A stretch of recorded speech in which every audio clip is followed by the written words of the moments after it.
nurses were talking about taking people down there to get food and stuff. I got out last night. Got out of the hospital last night. And I said, man, I'm going to do this. When I came from Williston here, I lived on these streets for 3 years, caring. And that's what this is. You know, that's the way I see it. Very helpful. I think it's going to be very helpful because I know people that are doing without. I think it's truly remarkable how much need there is out there. Like I said, we were going to start at noon, but we had so many people lined up. We started at 11, and volunteers have been working their tail off since then. I'm thankful for that. I think this shows that there is some huge needs in the community, and we got some things we got to address.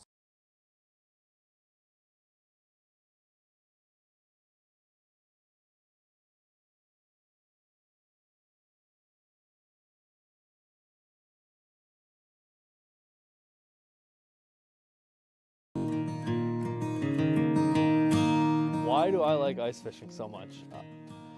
I don't know, to me it's just something I enjoy and just a hobby that I've been into for quite a few years, and I'm not necessarily good at it, but I enjoy it. It's fun. It's good time to get out and hang out with all your buddies and just get away from reality for a little while. First time that I ever went ice fishing, I was like 6 or 7, and I actually fell through the ice. We were in a portable ice house, and I was standing in there, and my dad and my uncle Kevin were moving it, and when they pushed it, I wasn't ready for it, and my leg went down the hole. That was fun. It was cold. You can get into hunting and fishing and stuff like that relatively cheap, and it's just like buying a vehicle. You can spend thousands and thousands of dollars, or you can just go to Walmart and get enough stuff and go out and do it, and you can be just as successful as the people that spend all the money on it. North Bros Outdoors, yeah, me and a buddy of mine, Jacob Enixon, we went to high school together, and we actually had the idea back in high school to make an outdoors page, you know, just hunting and fishing, four-wheeling, anything outdoors basically. A lot of it right now, it's really heavily based on ice fishing in this fall. KFGO and KFGO.com. You know, just because we work together doesn't mean we see each other, right? Can we acknowledge that? I mean, this is the first time we've been in studio together since what? Friday? Yeah, and Friday. You've changed things. I'm looking at myself on TV. Yep. I don't know that I like that. Whatever. On YouTube. YouTube. There and you go. Can find it on KFGO.com. There you go. Just click on it. You can see, how old I've gotten. Thank you for mentioning that the other day. There. And you changed my mic stand. In the best way. That's huge. I mean, you want to talk about who leans into a microphone more or who has one on his head more. Get to the voice of sports on the News and Views Radio Network, Jack Michaels, and he'll tell you about some of the traditions and some of the habits of being an on-air. I mean, Jack, they changed my mic stand. I know that. Like, I feel naked when I'm not wearing headphones. Uh-huh. You know, you're on the air so much, or calling game for me, I almost feel like weird when I'm not wearing a set of headphones. See, what you're better at than most people is you can wear it with one off your ear. I go like one flap down. Right. I'm not good at that. You're a full two-ear guy. It's got to be a two-ear guy. Yes. I haven't seen you in a while. Yeah, that's right. I haven't seen Abby. My gosh, Abby married with children. Yeah. You got your twins, Tiki and Tuku. Abby's got a boyfriend. I told her to find somebody rich with a cough. So, she went right there right away. He's 82, you said, or 83? 84. 84. Nicely done. Which is funny because he's got a nice car. Our SID for basketball on the road trip, Candy, she's new to the program. Great person, does a great job. And then our athletic trainer, there's not a lot of discussion going on road trips. What you do, it sounds sexy. You're flying to all these places, Joel, and you get to go on an airplane, and, you get meals or fed, you're taken care of. It could be, So when you're in a bus from various spots, we drove from Burlington, Vermont, charter to Albany, New York, and then in conversations, those two were chatting about best places for first dates. If you were a guy, where would you take someone for a first date? And my suggestion was ring the kettle for the Salvation Army. Oh. You can people watch. It's a feel good. You're doing it together.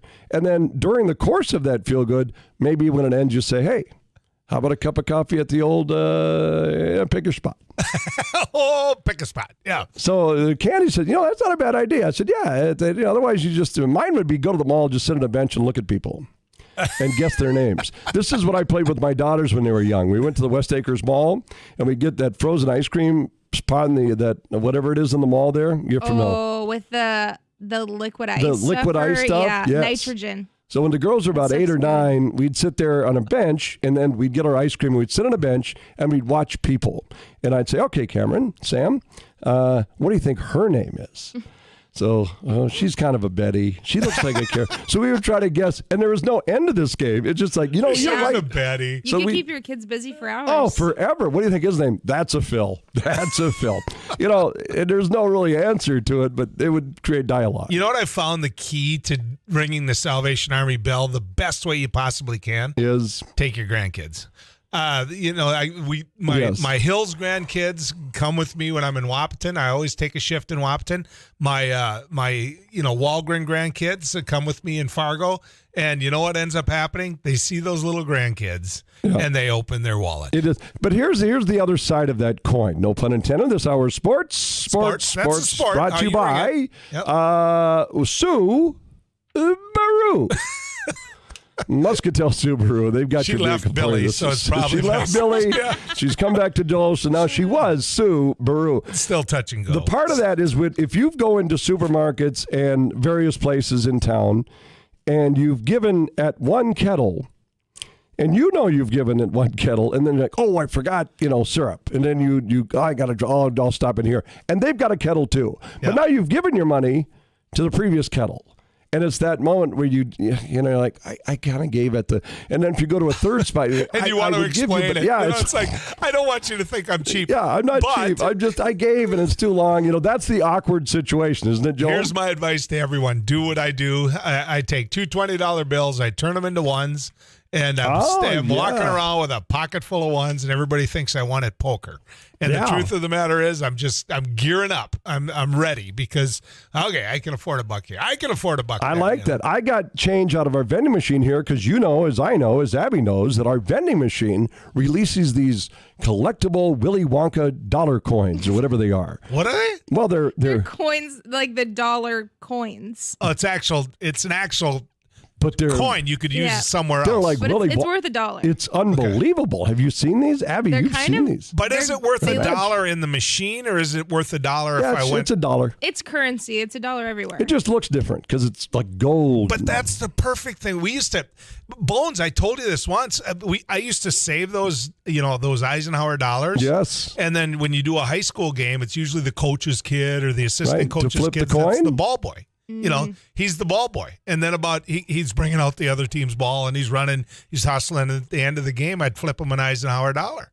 And they would just sit there and just smile because they thought they got paid more than $1. I was that grandkid when my grandpa Vic would have like big silver dollar coins. I thought that was like I said, they're like Willy Wonka. They're like magical. I'm going in. I'll Joel, get change from I'm the getting thing the and make sure salted nut roll. Yes. Anybody else want something? Put a $5 bill into our vending machine, buy something minuscule like Pouring dental syrup floss on or it. whatever it is we have, and watch the dollar coins, and it just feels like you have won like Like you're at an arcade. like a 777s at the or Bellagio. casino. Yeah. I'm in. That's very And look good. I have syrup today too, Ab. Did you see Oh this? yes. Go to YouTube. Let me first tell you about the Wolves and the Wizards. Dinwiddie left the circle, getting this Timberwolves team has won 7 of 8.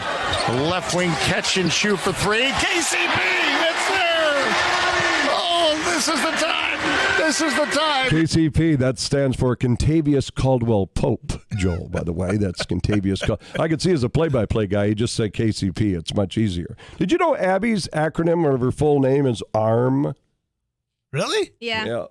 Really? Yep. What's your middle name? Rose. Rose. So she's Abby What a pretty Rose middle Miller. name, Her Rose. That was acronym my is- grandma's name. is Abby ARM. Rose. She Yeah. has a- Luckily, my grandma's first name was Rose, and her middle name was Wilhelmina. So glad I didn't get that one. that would have been good. Wilhelmina's pretty cool. Wasn't that a Disney character somewhere? Yeah. Was it? I think so. I What think there's the- a Wilhelmina. I don't think that's a Pixar. I'm checking on it. I'm digging. Like a princess? There's not a princess. Just like a character. No. Well, if I remember right, the character actually looked a lot like you. I got to check this out. Good luck in that Google, Joel. Remember, you're on YouTube. Carl Anthony Towns had 34 points and 10 rebounds, but fell on his back and it wasn't good. But the X-rays after the game were negative, so we're hoping for the best for Carl Anthony Town. The Wolves back in action against the Nets. 6:30. Of course, Joel, we knew this, but it became official yesterday. Your boy Byron Buxton put his pen to paper, inked up his 7-year extension.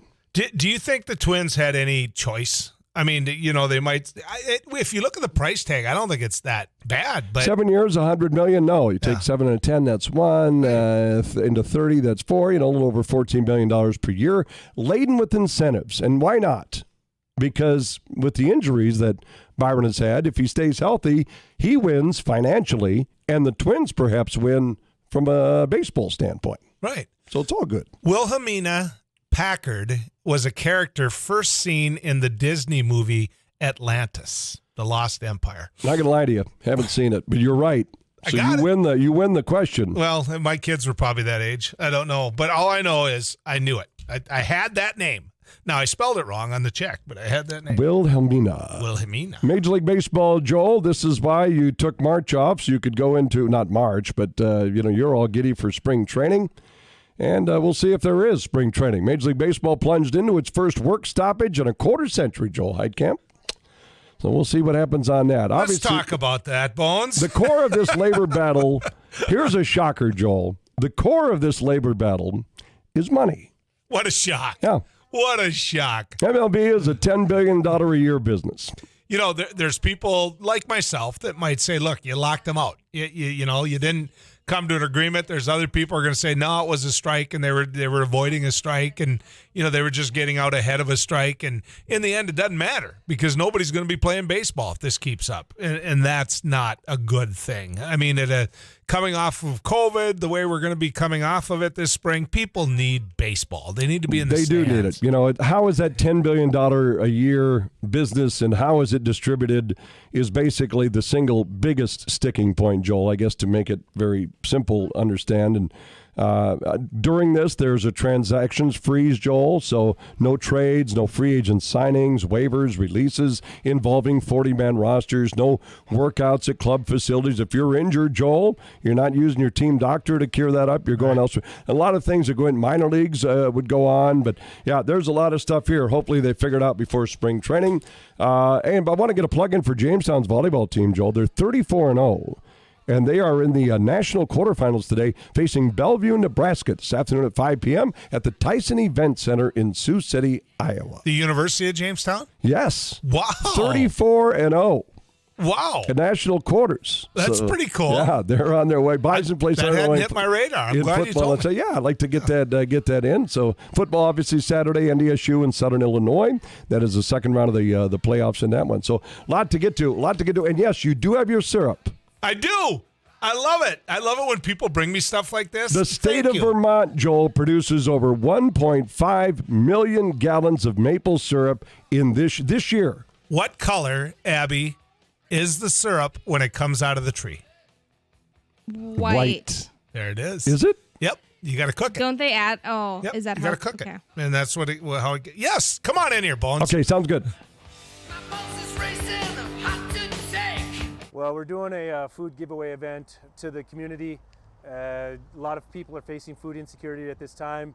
As we can tell, we had to start about an hour early because we just had so many people lined up. So as people come up and they need whatever they need, volunteers are taking care of it. It's all contactless, so nobody has to get out.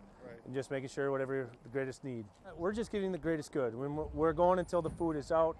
As people are coming in, if they need 2 boxes and 2 gallons of milk, that's what we're giving. We don't want to leave anybody out. I was in the hospital, and I saw a flyer on the wall. And all the nurses were talking about taking people down there to get food and stuff. I got out last night, the hospital last night, and I said, man, I'm going to do this. When I came from Williston here, I lived on these streets for 3 years, caring. And that's what this is. That's the way I see it. Very helpful. I think it's going to be very helpful because I know people that are doing without. I think it's truly remarkable how much need there is out there. Like I said, we were going to start at noon, but we had so many people lined up. We started at 11, and volunteers have been working their tail off since then. I'm thankful for that. I think this shows that there is some huge needs in the community, and we got some things we got to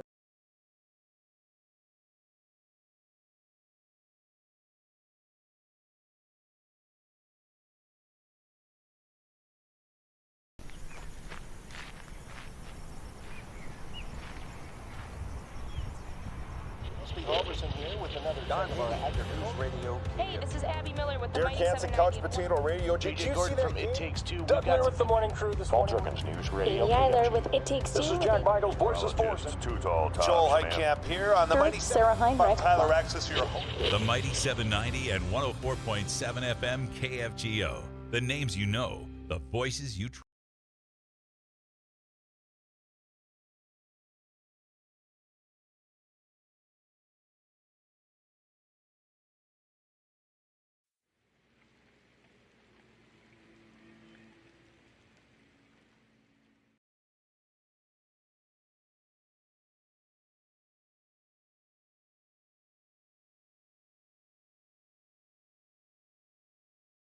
So today on MSUM campus we're doing an ice jam, which is we're combining a bunch of percussion instruments with ice instruments, which are also going to be used in a percussive form. We're going to hit them with mallets. I thought I'd get a head cold on Sunday, so my voice was really terrible on game day. That was really good. When's the last time? And I actually posted this on my Facebook page about my mother's old can opener. Yep. You know how good the swing away can opener is, and right? You know how you look at it, and then you post that on Facebook. Then your wife comes home and looks at you and says, "I bought that." I'm like, what? No, that was Mom's that had red handles. She goes, so does ours. And so somebody else in the family got Mom's. But the reason that I was even thinking about it was because I wasn't feeling well. Right. And so when I'm not feeling well, the first thing I think about is Campbell's soup. Oh. And so I went into the soup cupboard and I'm looking for chicken noodle soup because that's how you trained, right? And I didn't make it past the vegetable beef soup. Just didn't go. Didn't get past it. I've had more. What do you do for, because for me it's tea. You know, so when you have a head cold and you feel fine, but it's just your head feels full. Mm-hmm.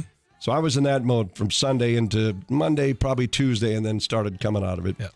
But I've had so much tea. I set a record for like... I never got into the hot brandy. I was, never, that was always a mom thing. I think she did that so it'd knock you out. Done. I hear the brand. I hear that. Yeah. I hear that a lot. Honey in there. I broadcast once for a school that is based on Catholics. Yes. And a lot of the nuns would say, "Oh, you need a little brandy for that broadcast." Yep. I'm like, "What are you? You're a nun. You can't be suggesting." I got a friend that went in the dumpster behind a convent. Yep. There's more beer bottles in there. Well, we're doing a food giveaway event to the community. A lot of people are facing food insecurity at this time. As we can tell, we had to start about an hour early because we just had so many people lined up. So as people come up and they need whatever they need, volunteers are taking care of it. It's all contactless, so nobody has to get out. And just making sure whatever the greatest need. 30, we're partly cloudy, 34 degrees. I'm Don Haney. More police are investigating an incident involving gunshots being fired. That was around 11 last night that police responded to the 1200 block of 27th Avenue South on report of gunfire. Responding officers did find evidence. Shots had been fired there. There were no injuries, and there is no direct threat to public safety now. No arrests have been made. The incident remains under investigation. Anyone that has any information related to the incident has to contact Moorhead Police. A pedestrian was struck and killed on a highway north of Killdeer, North Dakota. The state patrol says the victim, a 73-year-old Killdeer woman, had pulled over on the shoulder and was crossing the roadway to assist a driver who had a flat tire. 58-year-old Berthold man who was driving down the highway wasn't able to avoid the victim and struck her with his pickup. The woman died at the scene. The crash happened shortly after 4:30 yesterday afternoon. The state patrol says it was dark at the time of that collision. 2 people are dead after 2 separate shootings in Minneapolis last night, pushing the city's homicide count for 2021 to 91. The first incident happened at a gas station around 7:30. Police believe the shooting happened after some type of exchange that happened in the parking lot, but it's not clear if the victim knew the shooter. Another homicide a few hours later, 2 people shot there. One of the victims died. There are no arrests in either incident at this point. The city's record for homicides, 97, was set in 1995. 8:32, partly cloudy, 34. This is KFGO News. At Equitable Agri Finance, they understand what it takes to run a farm. Money is a big part of that, along with the hard work that you put in. Unlike most lenders, Equitable Agri Finance can do loans for up to 30 years. Equitable Agri Finance also provides you a way to restructure your balance sheet and recover working capital. A long-term lender with you for the long haul. Give Bradfield a call in Barnesville at 701-361-2202 or browse loan details online at equitableag.com. The KFGO Listener Cookbook is on sale at the Mindak Market, Barnesville Grocery, Antique Addictions, and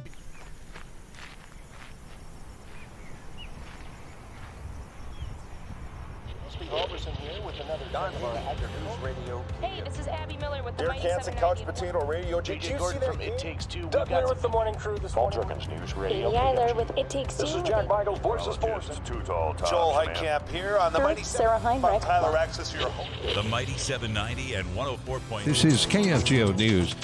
North Dakotans wishing to take a test for a Class D driver's permit can now do it online. The state DOT has announced a service called Know to Drive, an alternative to traditional in-person testing. Driver's License Director Brad Schaefer says it offers more convenience to customers and more options for rural residents. This will eliminate potential repeat office visits to obtain a Class D permit. It may also save the parent or guardian from time taking off of work to travel into a location. The online test can be taken any time of the day. The cost $10 per test. If you are under the age of 18, you will need a parent or legal guardian to supervise the test. You will have 60 minutes to complete the test, and you must also have a functioning web camera. So far this year, Schaefer says the DOT has conducted more than 30,000 Class D testings. That's 4,000 more than all of last year. He says about 45% of first-time applicants did pass the test. Earlier this week in Minnesota, President Biden said that today he'll put forward a detailed strategy outlining how the state and the country is going to fight COVID this winter. Not with shutdowns and lockdowns, with more widespread vaccination, boosters, testing, and much more. State Health Commissioner John Malcolm says, We certainly are benefiting from some of those federal assets that we've been able to request, and we could use more. Malcolm says strong federal leadership is needed on COVID testing resources so states are not pitted against each other. KFGO weather, time to check it out with Chief Meteorologist Tom Szymanski. The Weather Center forecast brought to you by Acme Tools. Stand up to the threat of power outages by the new Generac home or portable generator from Acme Tools. Do your best work. Too Tall Tom Szymanski with us this morning, and a look at a forecast. All in all, not too bad out there. Well, not too bad. We're looking at some mild temperatures, nothing like yet. Well, we're doing a food giveaway event to the community. A lot of people are facing food insecurity at this time. As we can tell, we had to start about an hour early because we just had so many people lined up. So as people come up and they need whatever they need, volunteers are taking care of it. It's all contactless, so nobody has to get out. And just making sure whatever the greatest need. We're just getting the greatest good. We're going until the food is out. As people are coming in, if they need 2 boxes and 2 gallons of milk, that's what we're giving. We don't want to leave anybody out. I was in the hospital, and I saw a flyer on the wall. And all the nurses were talking about taking people down there to get food and stuff. I got out last night. The hospital last night, and I said, man, I'm going to do this. When I came from Williston here, I lived on these streets for 3 years, caring. And that's what this is. That's the way I see it. Very helpful. I think it's going to be very helpful because I know people that are doing without. I think it's truly remarkable how much need there is out there. Like I said, we were going to start at noon, but we had so many people lined up. We started at 11, and volunteers have been working their tail off since then. I'm thankful for that. I think this shows that there is some huge needs in the community, and we got some things we got to.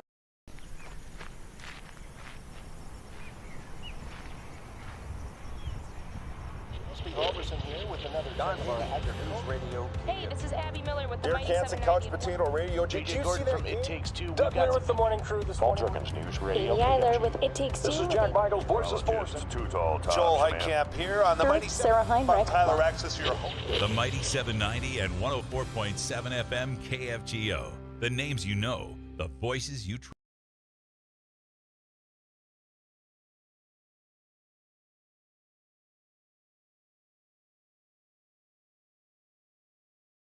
So today on MSUM campus, we're doing an ice jam, which is we're combining a bunch of percussion instruments with ice instruments, which are also going to be used in a percussive form. We're going to hit them with mallets, hammers, all those types of things.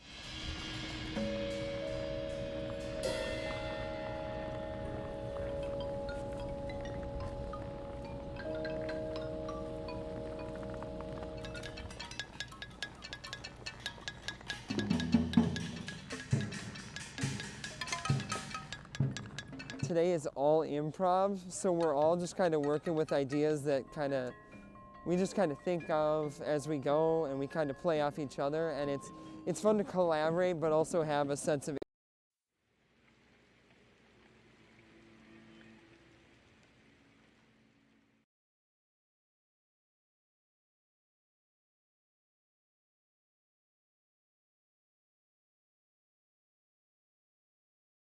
This week's winners in the National Football League with a guest picker. Fries and a frosty, but every now and then when I get paid. Going this way, put the ball down, right hash. Ball's over here on the right hash. What the hell are we doing on the left hash? And now, pick it or stick it. Two straws, one shackle, I got you. What is it doing on the left hash? That sounds like the Deutsch Heitkamp crew doing a game. That's how he used to talk to me. That's exactly how Right he used there? to talk to me.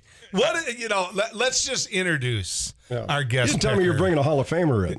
Mike Deutsch, Hall of Fame member at the University of North Dakota. Obviously, Bill Deutsch's brother, the one that everybody remembers. So good to have you here, Mike. Well, thanks for inviting me, Joel. And I was really surprised to get that call this morning, as a celebrity picker. And I thought I was coming in for Dances with the Stars. That's what it was. That's next So I looked up a little polka and I looked up a little two-step. And now I come in here and I'm picking football games. It would be just you and Abby in that competition because Joel, Rusty, and I would be out. I've seen you dance, and thank God for Maggie. Can Joel move, Abby? Yeah, Joel dances. Cut a rug. I tried to teach her in the hallway one time. That you could always tell a bad guy dancer. Yeah. They believe that their arm is a water pump. That's a bad guy dancer. It doesn't So work. you have rhythm.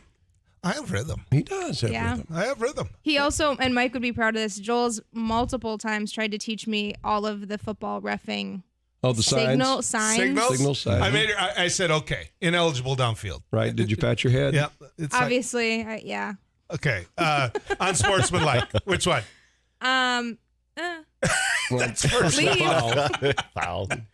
What about Ben Dreith giving him the business? Remember that call he said?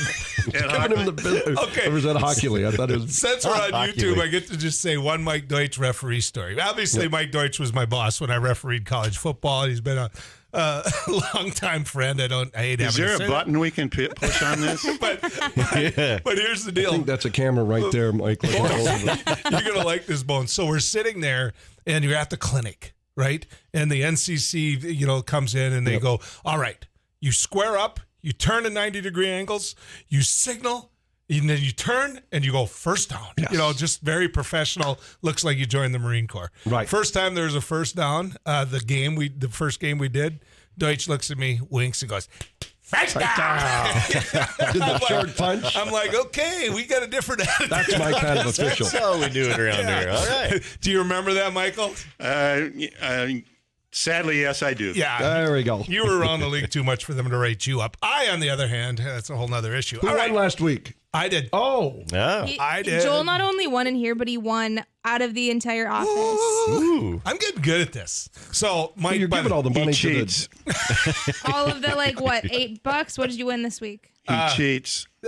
Well, we got the Salvation Army bell ringing, right? It's going to go to a good charity. Yeah. Plus, half of what you enter goes to charity. It's going to the Churches United for the Homeless. Yeah. So, Some would say, Rusty, all of our picks go to charity regardless. Yes, every they week. do. They're Yes, just they charity do. picks. Yes. Exactly. Let's get to it before we run out of time. Rusty, Dallas at New Orleans. Well, I promised myself I was going to take all emotion out of my picks this week.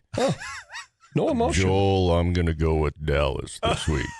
He did take the emotion out. He did. I mean, there's only one team. Well, there's two teams to really dislike. Michael? Well, I'm up. Well, first of all, that signal for no motion is illegal motion. Illegal motion. Is that what it is? And no emotion for Dallas. I'm going to go with New Orleans at home. Really? Okay. All right. Wow. He's already on And one. Mike and I are sitting on the same side right there. Since I had a cold, so I have a deeper voice, I sound like Rusty's dad, Lee. Joel, give me the Dallas Cowboys over the New Orleans Saints. I'll take Dallas. Okay. No, for right off the bat, if they do win, he'll be bragging about this every lunch we have at Rick's. Dallas needs to come back. Now, they've been Mari Cooper, C.D. Lamb been injured. You know, they're going to give me Dallas. All right. Michael, you start first this time. Dallas Tampa Bay at Atlanta. I'm not a big Tom Brady fan, but he's been in the league as long as he has, and you're just dumb to pick against Tampa Bay. That's not a bad precedent set right there. I think Tampa Bay is starting to get into rhythm a little bit more, so give me them even on the road at Atlanta. Yeah, I believe in exactly what you two said, so I'll take Atlanta. Unanimous, Tampa. Hey, that sounded like you had emotion in that, Rusty. So I'm the only one that took Atlanta, so that's good. Just keep that in mind, because this is why I'm winning so many here. All right. This will be Jack Michaels, Arizona at Chicago. Yeah, and I think when we start talking about the top teams in the leagues and whatnot, Arizona sitting at 9-2, 6-0, by the way, 6-0 away. Might make it 7. Give them against Chicago. Yeah, I'm going Cards too. Rusty? Yep, Cards this one. No, wait, let's get this square. After his time at the University of North Dakota, somebody got drafted and went to the Chicago Bears. You and Mr. Hollis were friends. If you look at the back of his rig, it's got a Chicago Bear emblem on it all the time. The final year for Dick Butkus, and my grandson is a big Chicago Bear fan, and my wife just bought a game jersey for Christmas for him. So if I took Arizona, I wouldn't be able to eat the Christmas meal. So go Bears. Did you meet Butkus when you were there? Yes. What was he like? He didn't have time for me. you were young and from North Dakota. Larger than life. All right. So this leaves it with me. We got the Chargers at the Bengals. I have no idea, so I'm going to take the guys with the stripes. I'm going to take the Bengals. Yeah, I'm going with Cincinnati. They're at home, so what the heck? Yep, that Cincinnati's got a good young quarterback. When we schooled him here in Fargo, he was at went to elementary school down at Centennial. So we taught him well, so I'll stick with Cincinnati. Mike Deutsch with his Burrow reference right there. Why not? Let's make it a clean sweep for WKRP and Johnny Fever. We're going to jump over that Vikings game and go to the Colts at Houston. The Colts have kind of turned the corner here a little bit, guys. I'm curious what you're going to do, Rusty. I'm going with Carson and the Colts on that one. I think they're clicking. Michael? I would have to agree, but because he had a good game last week, I think he's due to not have such a good game, so I'm going to take Houston. Interesting call. Okay. I'd look for a bounce-back game, and I say bounce-back because even though Carson did have a good game, they went away from the run game a little bit in Indianapolis, and it cost him last week. And so for me, bounce back at Houston. This is it's got Colts written all over it. Mike, you got the Giants at Miami first. I'm going to like the Florida team. I like that quarterback out of Alabama. So I'm going to pick Miami Dolphins. I don't pick NFC East teams not named Dallas. So Miami for me. By the way, the Sue and I are going to take a little break this winter and go down to Florida. Yeah. That's we're at that age where you just take a little break. I'll probably even work while I'm down there a little bit. I'm so happy that there's a lockout when it comes to Major League Baseball because I planned the whole thing around spring training. Nice. How's that working for me? Maybe you take your wife out to dinner and fish for octopus or whatever you wanted to do. Whatever's on your bucket list. Yeah. I'm going to take Miami. Crockett and Tubbs, they've had 4 straight wins. Oh, that was the show. Crockett and Tubbs. Yeah. No, I'll go Miami too. All right, we got that. Well, let's take a little break. When we come back, we're going to finish this out, and we'll give a call to, is Dick Butkus still here? Is he on God's earth? Yes. We'll call him. We'll see if he's willing to talk to you now. Stick around, more coming your way right here on News and Views. My girl is banging. She's so low maintenance.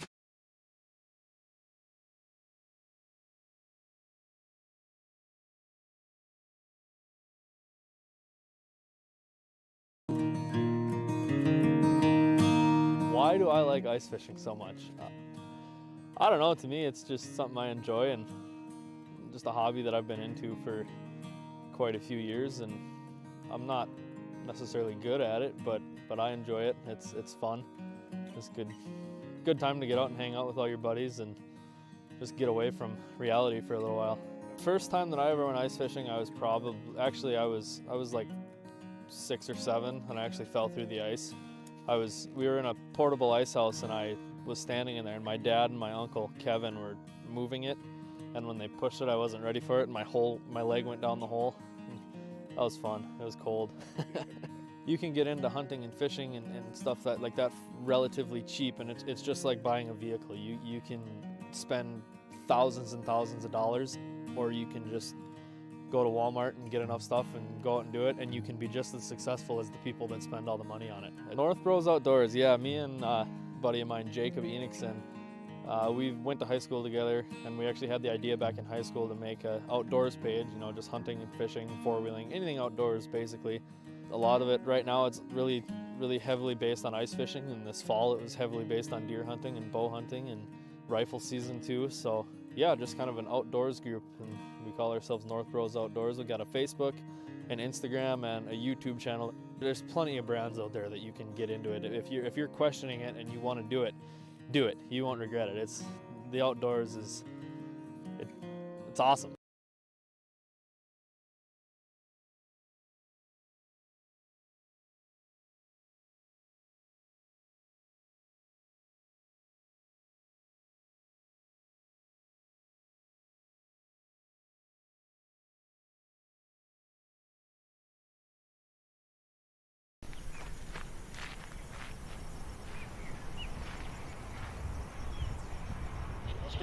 Here with another News Radio. Hey, this is Abby Miller with the Derek Hansen, Couch Potato Radio. Did you see that? It Takes Two. Doug here with the morning crew this morning. News Radio. Amy Eiler with It Takes Two. This is Jack Michaels, Voices Forces. Joel Heitkamp here on the Mighty Sarah Heinrich. Tyler Axis, your home. The Mighty 790 and 104.7 FM KFGO. The names you know, the voices you trust.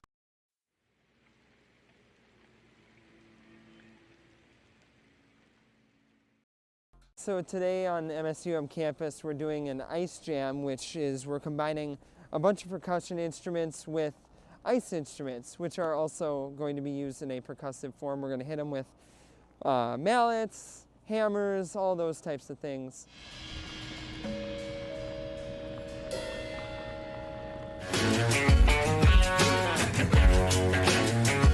Welcome back to Pick 'em or Stick 'em. That's right. I just don't want to brag too much, but I've been winning this a lot lately, Bones. Really? Should I take your advice on Philly at the Jets then? Benny and the Jets. Benny and the Jets. Exactly. Benny, so there's where we left off. Well, it's Jack's pick first. It's going to be one of my... I'm taking the Jets by 6, 26-20 over Philly. I took the Jets mostly because I absolutely despise Philly fans. Yes. Yes. Listening to those reasons, I will also go with the Jets. Michael. They really treated Joel bad, and that's puts a soft spot in my heart for them. So I like the Jets, but boy, I'm going to take Philadelphia.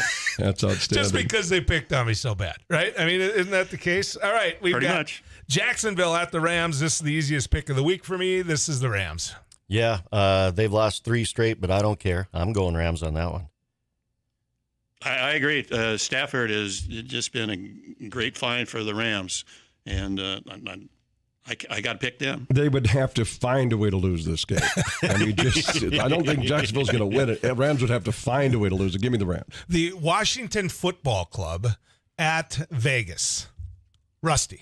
Derek Carr, quarterback. I like him. I'm going Vegas. Michael? Ron Rivera, coach. I like him. I'm going to go with Washington. This Washington is impossible to choose this year. Yeah. The minute you think they're going to win, they lose, and now they actually are sniffing the Cowboys, and maybe sniffing around. That said, Vegas, don't give me Gus Bradley and his defense for Vegas. See, there's actually quite a rumor out there that Washington is big-time gamblers. So I expect that they'll be on the Strip partying the night before. Oh, sure. Sneaking in type of thing. So that's breaking curfews. That's why I took Vegas. All right, let's get to Baltimore at Pittsburgh. In my opinion, another easy pick. Mike, you're first. I see that Baltimore got new helmets last week. They got the horseshoes on the back and set on the side. What was up with that? That was ugly. Yeah, ugly, but I liked it. Did you? Yeah. Well, look at how you dress. Go ahead. Yep. So you taking? Look how I dress. Well, that's how they dress. I'm going to take Baltimore. Right. Did you? Is that how you called holding penalties too? You two just see the back and the. Oh, I could tell you a story there. A little bit on that. Big Ben looks like he's 87 years old right now. Yeah. No offense to any 87-year-old. I know a lot of young, but he just looks like it's time to shut her down. I'm taking Baltimore. Yeah, Ben played one too many years. I got the Colts. Yeah, I've got Lamar Jackson outdueling Big Ben, going with Baltimore. 49ers at Seattle. Bones? I despise Seattle because you targeted DK Metcalf the first time in the fourth quarter. I just don't like what they're doing. I just frustrated. Yes, he's on my fantasy team, Mike. And yes, I needed him to catch 2 balls. 2! San Fran. Give me San Francisco. All right. I'm going to take San Fran as well. Rusty? Yep, same. San Fran. Michael? I've got to agree. Seattle, Pete Carroll has cheated everywhere he's gone, and I don't like it. I can't say that. No. It's well, we can hit the mute button. Mute button. Sorry. And, I don't even know what he said. San Francisco. Come to the Manor VFW. That's pretty calm stuff. All right. You got Denver at Kansas City. This would be my pick first. And I'm going to take where Joel's going. Kansas City. Kansas City, here I come. Yeah, I was just there. They got the town's some crazy beautiful. They've got a football team. Kansas City. All right. Kansas City, Mahomes and just the crowd. I mean, you watch that game in Kansas City, people love good football, so they better give them good football. Look at that at Arrowhead right there. Crazy, insane place to play football. Rusty, did you get a steak at all with those 3 farm awards you received in Kansas City? No steak. Little brisket. All right, I'll take KC at home. All right, let's rifle through this one, boys. New England at Buffalo. Rusty. Buffalo at home. Going with Buffalo. Mac Jones has been perfect on the road. I don't care. Go ahead, Mike. I agree. Buffalo, it's a changing of the guard. Buffalo is the new team. Boy, Jack, this is the game right here. This is it. I mean, this is the game of the week. I'll go different in both of you. I'll take New England on the road at Buffalo. I'll take New England. I got Buffalo. Last pick goes to the first picker. Minnesota at Detroit. Michael. I like Minnesota in this game, but Minnesota has a way to disappoint me, so I am going to pick Detroit and hope that that Minnesota wins. But I take Detroit. No Cook? No problem. Minnesota. I'm going to take Minnesota, which should freak everybody out. Oh, no. Because I haven't picked them all year. Rusty. Oh, late game dramatics, drama. I got to go Minnesota again. Really? Yes. Mike, does your grandson, because you announced what he's getting for Christmas, he's not listening He this doesn't morning. listen. No, he's in school right now. Oh, so he's not listening to the news. But his reviews. teacher right now has already spoke to him. Hey, Looks guess like what, you're Grandpa? getting the Bears jersey. I was in Hey. the teacher's lounge having a cigarette. And guess what I heard? But that would be about the only present that I think I know about. My wife does all the shopping. All of it. You're not sure? Does anybody remember what those teachers' lounges were like back when they let you smoke in the schools? It was like when I called bingo at that place that was turned into a Hooters and whatever else here on 29. Yep. That's what I used to call bingo.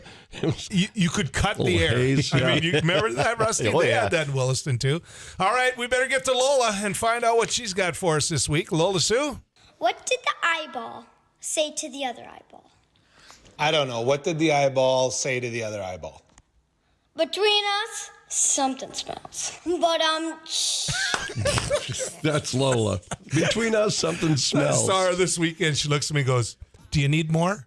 No, we banked a few Like, Lolas. really? And then she looks at her fellow little grandchildren and goes, "Yeah, I'm on the radio all the time now." This kid's going to be hard to keep down, getting Joel. to her head. All the I time. know. Mike, good to have you stop by. Thanks, buddy. Thank you, Alan, and I really feel good because I thought I'd have to dance, and I was in there. 1, 2, 3, 4. Joel, did he ever 1, 2, miss a 3, call? 4. Did he ever miss a call? Mike said no inadvertent whistles one time. None. You keep that whistle in your pocket, right?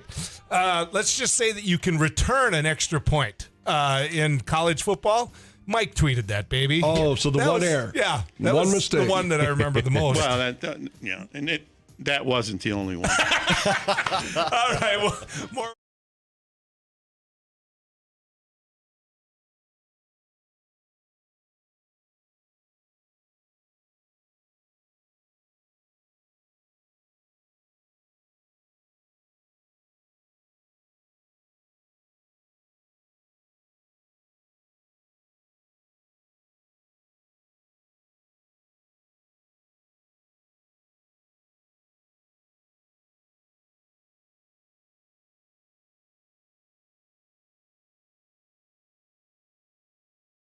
Well, we're doing a food giveaway event to the community.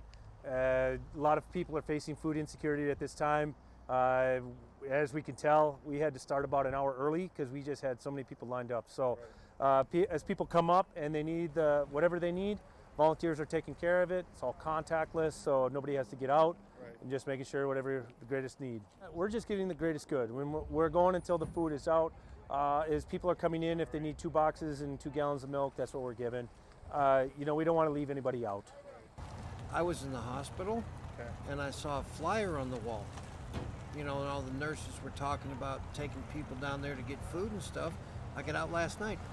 The hospital last night, and I said, man, I'm going to do this. When I came from Williston here, I lived on these streets for 3 years, caring. And that's what this is. That's the way I see it. Very helpful. I think it's going to be very helpful because I know people that are doing without. I think it's truly remarkable how much need there is out there. Like I said, we were going to start at noon, but we had so many people lined up. We started at 11, and volunteers have been working their tail off since then. I'm thankful for that. I think this shows that there is some huge needs in the community, and we got some things we got to. Why do I like ice fishing so much? I don't know, to me it's just something I enjoy and just a hobby that I've been into for quite a few years, and I'm not necessarily good at it, but I enjoy it. It's fun. It's good time to get out and hang out with all your buddies and just get away from reality for a little while. First time that I ever went ice fishing, I was like 6 or 7, and I actually fell through the ice. We were in a portable ice house, and I was standing in there, and my dad and my uncle Kevin were moving it, and when they pushed it, I wasn't ready for it, and my leg went down the hole. That was fun. It was cold.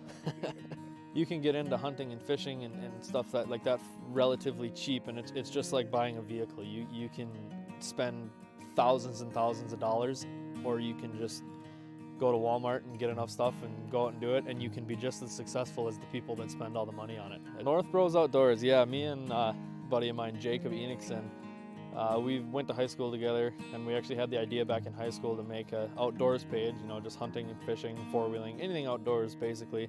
A lot of it right now, it's really, really heavily based on ice fishing, and this fall it was heavily based on deer hunting and bow hunting and rifle season too. So yeah, just kind of an outdoors group, and we call ourselves North Bros. KFGO with news now.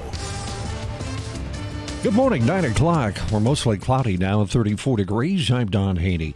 Police are investigating shots fired late last night in South Moorhead. Police responded to calls around 11 about gunshots in the 1200 block of 27th Avenue. They found evidence shots had in fact been fired. No arrests have been made at this time, and they're not aware of any victims. A woman died after being struck and killed by a vehicle near Killdeer in western North Dakota late yesterday afternoon. The Highway Patrol says the 73-year-old victim from Killdeer had stopped to assist a driver who had a flat tire when she was struck by another vehicle as she crossed the highway. The mishap happened 4 miles north of Killdeer. The State Patrol says it was dark at the time. 2 people are dead after 2 separate shootings in Minneapolis Wednesday night, pushing the city's homicide rate for 2021 to 91. The first incident happened at a gas station. That was around 7:30 last night. Police believe the shooting happened after some type of an exchange that occurred in the parking lot, but it's unclear if the victim knew the shooter. Another homicide a few hours later. 2 people were shot there. One of the victims died. There are no arrests in either incident. The city's record for homicides, 97, was set back in 1995. State health officials are urging unvaccinated Minnesotans to make sure they get the shot and recommended booster, plus always masking up in all public indoor settings. That in response to the first detected U.S. case of the new COVID variant, which has not shown up in Minnesota at this point. Health Commissioner John Malcolm. We don't want to give this virus any more opportunities to find better ways to infect us and evade our protections. The first U.S. case of COVID is in someone who had been vaccinated. That's the Omicron. But Malcolm says there are still many unanswered questions on whether this latest variant will cause a higher rate of breakthrough cases, how easily it's transmitted, and how serious those symptoms are. Minnesota Governor Tim Walz is going to be traveling to Dilworth later today as part of his statewide local jobs and projects tour. Governor wants to hear from Minnesotans and visit projects he's considering in his bonding plan for the 2022 legislative session. Walz will be joined by DFL Senator Kent Eakin of Twin Valley, DFL State Representative Paul Marquardt of Dilworth, and Dilworth Mayor Chad Olson. KFGO weather, we're looking at mostly cloudy day today. There's a chance we could see a few sprinkles or flurries by this afternoon and a high about 39. Tonight, cloudy, chance for some light snow and or freezing drizzle after midnight, and a low of 26. Tomorrow, partly sunny, breezy, and 36. Currently, mostly cloudy, 34. Joel Heitkamp. Okay, I'm going to get you.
Hey, this is Abby Miller with the Derek Hansen, Couch Potato Radio. Did you see that? It Takes Two. Doug here with the morning crew this morning. News Radio. Amy Eiler with It Takes Two. This is Jack Michaels, Voices Forces. Joel Heitkamp here on the Mighty Sarah Heinrich. Tyler Access, your home. The Mighty 790 and 104.7 FM KFGO. The names you know, the voices you trust. Why do I like ice fishing so much? I don't know. To me, it's just something I enjoy and just a hobby that I've been into for quite a few years. And I'm not necessarily good at it, but I enjoy it. It's fun. It's good time to get out and hang out with all your buddies and just get away from reality for a little while. First time that I ever went ice fishing, I was like 6 or 7, and I actually fell through the ice. We were in a portable ice house, and I was standing in there, and my dad and my uncle Kevin were moving it, and when they pushed it, I wasn't ready for it, and my leg went down the hole. That was fun. It was cold. You can get into hunting and fishing and stuff like that relatively cheap, and it's just like buying a vehicle. You can spend thousands and thousands of dollars, or you can just go to Walmart and get enough stuff and go out and do it, and you can be just as successful as the people that spend all the money on it. North Bros Outdoors, yeah, me and a buddy of mine, Jacob Enixon, we went to high school together, and we actually had the idea back in high school to make an outdoors page, just hunting and fishing, four-wheeling, anything outdoors basically. A lot of it right now, it's really, really heavily based on ice fishing, and this fall it was heavily based on deer hunting and bow hunting and rifle season too. So yeah, just kind of an outdoors group, and we call ourselves North Bros Outdoors. We got a Facebook, an Instagram, and a YouTube channel. There's plenty of brands out there that you can get into it. If you're questioning it and you want to do it, do it. You won't regret it. The outdoors it's awesome. Well, we're doing a food giveaway event to the community. A lot of people are facing food insecurity at this time. As we can tell, we had to start about an hour early because we just had so many people lined up. So as people come up and they need whatever they need, volunteers are taking care of it. It's all contactless, so nobody has to get out. And just making sure whatever the greatest need. Here's Joel Heitkamp. Good to be with you. Good to be back in studio where I get to hang out with my buddy Abby. How you been? Good. Have you been behaving while I'm gone? It looks like Christmas in here a little bit. New microphone, Christmas decorations. Lights everywhere. You can check us out on YouTube now. I mean, This is... How come the little light isn't on in front of me? What's up with that? You just don't want people to see me. You can click the button. I can't get used to this microphone. This modern technology, Ab. This has to be approved by me. Look at this. So the old microphones, like, I don't even know how you explain them, but they're kind of hanging. WKRP. That's how you explain them. You don't know what that means. No, I don't. But the new microphone is so much more sleek. And it's not all up in your face. I can understand why your generation would like them. You know why I know? Why? They look like they cost more money, but the other ones got the job done, right? Can we acknowledge that? You know, it's not. We don't always need to go over what gets the job done. Okay. All right. So here's the deal. I'm going to keep fidgeting with this until I get it right. But it's at least you can't hear it. I don't know the year that, the cheap shot that we had, the sausage stuffer I went and bought, right? I went to Ada and I bought it. And so I was like, I forgot to look up the year that was made. Those old fashioned cast iron crank. Oh, I showed you that, right? Yeah, you sent me a picture. Right. I mean, so that still works. Yep. And it works probably better than anything else you're possibly ever going to get. It still works. So for all of our older than average audience out there, I was visiting with some friends about my sausage stuffer. Now there's a strainer in there, so obviously you can turn the crank down and press down, and the strainer would be for what? Here's your quiz of the day, Abby, and there's another one following it. Go ahead. Oh God. To get out the chunks. Well, that's probably part of the next answer, but okay. It's a juicer. You can put in, you can put in apples or oranges or whatever, and you can turn that old crank down and it juices. And then you got the strainer with the things left behind, right? Yeah. Because Lord knows when you're making sausage, you want to eat healthy. So then, are you hanging with me? Yep. Because this is the word that people are going to scream into their radio and say, I knew that. will get it wrong. Well, in fairness, I don't know how you'd get it right. I made deer sausage once. Well, this isn't about deer sausage. Okay. This is about lard. Okay. You know what lard is? Yeah, basically just fat. Right. So you take the fat of the hog and you boil it. You render it. You get it so that it's liquid, right? Right. And then of course. Then you put it in that sausage stuffer that I had with the strainer in there, right? Okay. You press that down, and then the lard comes out the chute, and that you put into coffee cans, or that's what they put into coffee cans, and then that was like their form of Crisco. Okay. Okay. Yeah. Right. Yep. So you've got that coffee can full of lard. It's liquid. Then it hardens up, and then that's what Mom used to make eggs, and most importantly, bread with. That was really good when she'd take lard and put it on the top of bread after she cooked it. Yeah. It was really good. Anyway, here's the question, which some people are already screaming at their dash going, I know what he's going to ask. I know what he's going to ask. So when you squeeze that lard down, there's always going to be some meat chunks in there. Oh. Because, you're not going to trim the lard perfectly off of the meat. Of course. Right? Yeah. So what's left in the strainer, they called what? Can I have a hint? I don't even have a ballpark of an idea. Person I'm not looking at the text club either. Said, can you make him stop? I think I just puked in my mouth. Yeah, I think I did too. Thank you, texter. We're on the same page. I will guarantee you, our text club at 35270 will have that answer. What does it start with? C. Okay. Yeah. C. Cricket. No, the meat that's left over that they would fight to eat. They would fry that afterwards. Curds. No. That seems like a logical guess. Well, if it was cheese, yeah, that wouldn't be a bad guess. But it's somebody's gonna text in. Is it a real word, or is it a word that's made up for this thing? I think it is a real word. Okay, I think do. That's helpful. I'm fairly confident that it's a real word. I know that's what they called it. Yeah. I know that. I think it still happens today. It just doesn't happen in our world, Yeah. I don't think that Denise is rendering lard or Sue is rendering lard. As far as I know, she's not. Not happening. Yeah. But do you want me to just tell you, or you want to wait until somebody calls in and tells you? I'd rather wait. All right. Well, don't look at the text club because they're already I'm not going to look at the text club. They're already getting it. So do not look at the text club because there's about 10 people already said they know it. It's exactly right, too, by the way. 237-5948, 1-800-880-5346. This is a subject that a lot of different talk show hosts are talking about today. I got it. What is it? It was a caller, and thank you Cracklings. That's it. That's it.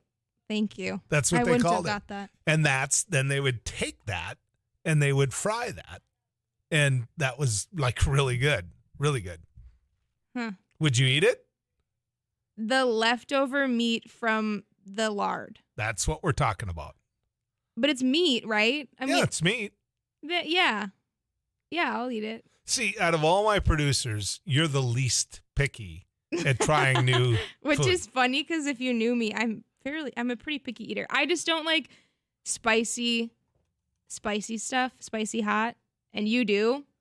But that's okay. We have our differences. Says Joel, grandma called it cracklings. Others have other names. Your grandma was right. It's called cracklings. So now My grandma? No, whoever texted in here. Cracklings. Chislets, somebody said. Chitlins, somebody said. But I knew them as cracklings, is how you knew them. You know how that started, that conversation, why it went there? I honestly don't know your train of thought today. Let's put it back in reverse. How did we get to there? That old sausage stuff. Not Black Friday. Cheap Shots on Friday. Which I bought on Cheap Shot. Yep. Ada. Why was that lesson of that old sausage stuffer so important today? Because we got a new mic stand. And the old sausage stuffer did a pretty doggone good job, right? I mean, that's how we got there? That's how we got there. The new mic stand is so nice. Now, let's say you grew up in Wisconsin, okay? And you're the home of what is the best brats, the best. I mean, Wisconsin is known for its good meat, right? Okay. And you think somebody from Wisconsin knew it was cracklings? I bet. Let's go find out. Let's get to the weather cave and visit with Too Tall Tom. Tom? Are you there, Mr. Szymanski? Oh, there he's coming. There we go. Sorry Let's about get to that, Tom Tom. Szymanski. How you doing, buddy? Tell you what, we're going to get to our weather when we come back right here on News and Views. Hi, I'm Steve Johnson with Johnson Auction and Realty. Why do I like ice fishing so much? I don't know. To me, it's just something I enjoy and just a hobby that I've been into for quite a few years. And I'm not necessarily good at it, but I enjoy it. It's fun. It's good time to get out and hang out with all your buddies and just get away from reality for a little while. First time that I ever went ice fishing, I was like 6 or 7, and I actually fell through the ice. We were in a portable ice house, and I was standing in there, and my dad and my uncle Kevin were moving it, and when they pushed it, I wasn't ready for it, and my leg went down the hole. That was fun. It was cold. You can get into hunting and fishing and stuff like that relatively cheap, and it's just like buying a vehicle. You can spend thousands and thousands of dollars, or you can just go to Walmart and get enough stuff and go out and do it, and you can be just as successful as the people that spend all the money on it. North Bros Outdoors, yeah, me and a buddy of mine, Jacob Enixon, we went to high school together, and we actually had the idea back in high school to make an outdoors page, just hunting and fishing, four-wheeling, anything outdoors basically.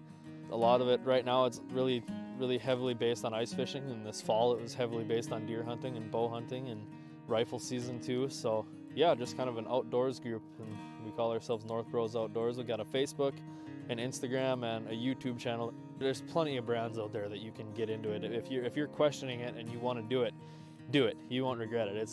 The outdoors it's awesome.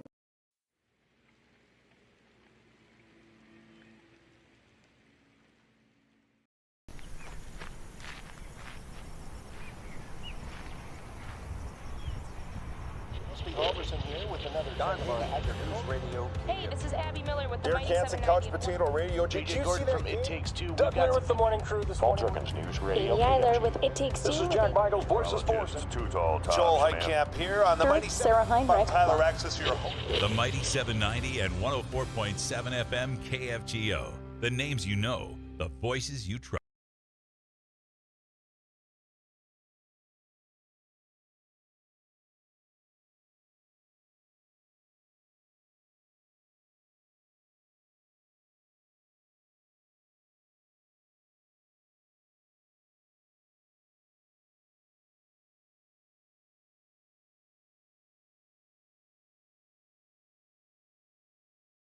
So today on MSUM campus, we're doing an ice jam, which is we're combining a bunch of percussion instruments with ice instruments, which are also going to be used in a percussive form. We're going to hit them with mallets, hammers, all those types of things.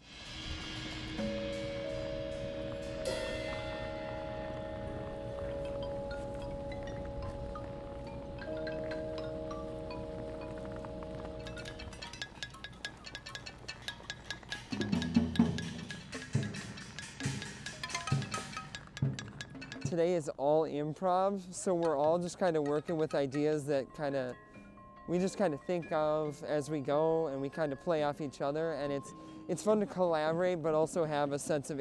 Well, we're doing a food giveaway event to the community. A lot of people are facing food insecurity at this time. As we can tell, we had to start about an hour early because we just had so many people lined up. So as people come up and they need whatever they need, volunteers are taking care of it. It's all contactless, so nobody has to get out. Right. And just making sure whatever the greatest need. We're just giving the greatest good. When we're going until the food is out. As people are coming in, if they need 2 boxes and 2 gallons of milk, that's what we're giving. We don't want to leave anybody out. I was in the hospital, and I saw a flyer on the wall. And all the nurses were talking about taking people down there to get food and stuff. I got out last night. The hospital last night, and I said, man, I'm going to do this. When I came from Williston here, I lived on these streets for 3 years, caring. And that's what this is. That's the way I see it. Very helpful. I think it's going to be very helpful because I know people that are doing without. I think it's truly remarkable how much need there is out there. Like I said, we were going to start at noon, but we had so many people lined up. We started at 11. And volunteers have been working their tail off since then. Lions game. You need to hop in my old pickup with me and come pheasant hunting. You can get it on the radio yet. Me? Pheasant hunting? Oh, I'm so big they'd be hunting me. Well, you just go in and flutter your arms around a lot. You'll get them flying. That'll be good. I used to do that in front of the weather wall, but that's a whole different story. All right. We'll do. Okay, yeah, we got some light snow in northwest North Dakota, some light mixed precip in southwest North Dakota, some light rain across north central South Dakota, moving south and east. Many of us will have at least a chance for a little bit of light precip today, mostly light snow up north and light rain in the far south and either or in the middle. But again, it's not a big deal, except for up north. There could be a couple inches in northwestern through northeastern North Dakota, northwest Minnesota today. Temperatures, big range, 20s north and east, 50s and 60s south and west. A huge range because a front is bisecting the area. 20s and 30s during the overnight tonight, and 30s and 40s for highs tomorrow. Pretty quiet except snow in northeastern Minnesota. That should be coming to an end. Then a clipper moves through, bringing chances for snow for the weekend. Right now, Minneapolis 40, along with Rochester. It is 31 at International Falls, Alexandria, 37. Huron 43, Rapid City's at 42. Dickinson right now is at 34. Williston checks in with 33. Minot's at 38. Bismarck 33. Grand Forks is at 31. Jamestown is 34. 36 in Wahpeton, 34 in Fargo, two tallest town of the day. Hitterdall, Minnesota, 30. I'm meteorologist Tom Szymanski from the News and Views Regional Weather Cave. Thank you, Tom. Want to let you know that the cruiser, well, it's in the stall right now, and it is sponsored by some great folks. The North Dakota Farmers Union, North Dakota Association of Rural Electric Cooperatives, Pfeiffer's Auction, Realty and Land Management, Nielsen Brand Law, and Broadband Association of North Dakota. Abby and I promised you that when it comes to COVID, we'd always be honest with you. I've had my booster. It didn't do anything to me. I had just a little bit of a sore arm. But you had your booster yesterday, did you not? I did. And I got Johnson & Johnson the first time, but my booster shot, I got Moderna. And my arm is useless today. Is it? It hurts so bad. Which one did you get it in? My left arm. Your left? Yeah. So it's like this is, to raise it up, it feels like it weighs 1,000 pounds. So I mean, the truth is your arm doesn't feel good today. Yeah, that's all though. My arm doesn't feel good. And how'd you sleep last night? It's like a rock. I slept very good. So there's no problem there. No. My roommate also got her booster, and she feels a little more sick, but. Well, did she get up and move around or something? She didn't take it easy? She exercised this morning, which is more than I can say. Okay, but well, there is that, right? I mean, so she... I think the booster shots, though, from what I've seen, the reactions are never as bad as the first shot. And see, I never had anything. You know, the one, remember I told you the You were tired. Right. Really after the first tired one. after your first one. shot. Yeah. Yep. The second one I got up and I knew my arm was hurt. You know, Yep. it just felt bad. And then I was rubbing it and I got my shot in the other arm. Remember that? Yeah. Remember that? Which tells me I was looking for something Yep. that was wrong, you know, when in fact it wasn't. It was, so your arm does hurt up today. Yeah. And I think you got Moderna both times. Yep. Yeah, or all three times. All 3 times now. Yeah. I'm a hybrid. So You know? that's fine. You know, when you went to your pharmacist or whatever, they said it doesn't matter. You can get your booster. You don't have to stick with Johnson & Johnson. Correct. Okay. She actually, she recommended Moderna or Pfizer just because they're the mRNA vaccines and Johnson & Johnson is not. I believe that's right. Okay. Don't quote me. But So your roommate, both you two are in your 20s. Okay. Mhm. I'm not giving much away there, but, you know, Gwen's on what? Work release or what? I mean, did you know, so I mean, Gwen, when she decided to do this, did either one of you doubt it? no. It wasn't even a debate. Nope. It was more so we should have done it earlier. We could have done it earlier because we got Johnson & Johnson. We just didn't make the time to. So finally yesterday we both did. So what's changed in your life now? Are you two going out more? Are you going to the clubs more? Are you going to more events? I mean, you know me. Yeah, well, right. I mean, you're not exactly a party Cossack. I'm just going to tell people that. But my point is this: has the fact that a huge part of the population been vaccinated, and another part of the population that won't get vaccinated have COVID, and a number of them are already gone, unfortunately, has that changed people your age's attitude over whether or not to go out? I don't think so. I think at the beginning, yes, but I've been to some concerts this year and some weddings. I have a wedding this weekend, and I'm not too worried about it.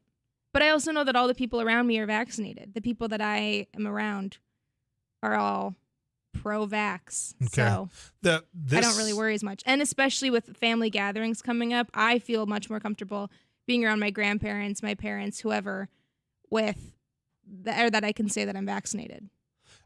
Yesterday, when I was, you know, at the Northern Ag Expo doing the radio show, and then I did a TV show afterwards, right? So Yep. I saw the whole time I was there with all of those people at the Fargo Dome, I saw 2 people wearing a mask. Yeah, people aren't really wearing masks anymore. That's over. That's done. Yeah. Sometimes I'll wear one if I don't want people to talk to me. Well, in an what? Like if I go into Target and I don't want to run into someone I know, I'll make sure I'm wearing my mask. So they can't tell it's you? Yeah. It sometimes So works. it can be used as a tool like that? Yeah. Well, especially if you wear like a beanie, like a hat, and a mask, there's not a chance. Master of disguise. So if it's an old boyfriend, no, I'm gone. Yeah. You Got can't. that mask on. Right, exactly.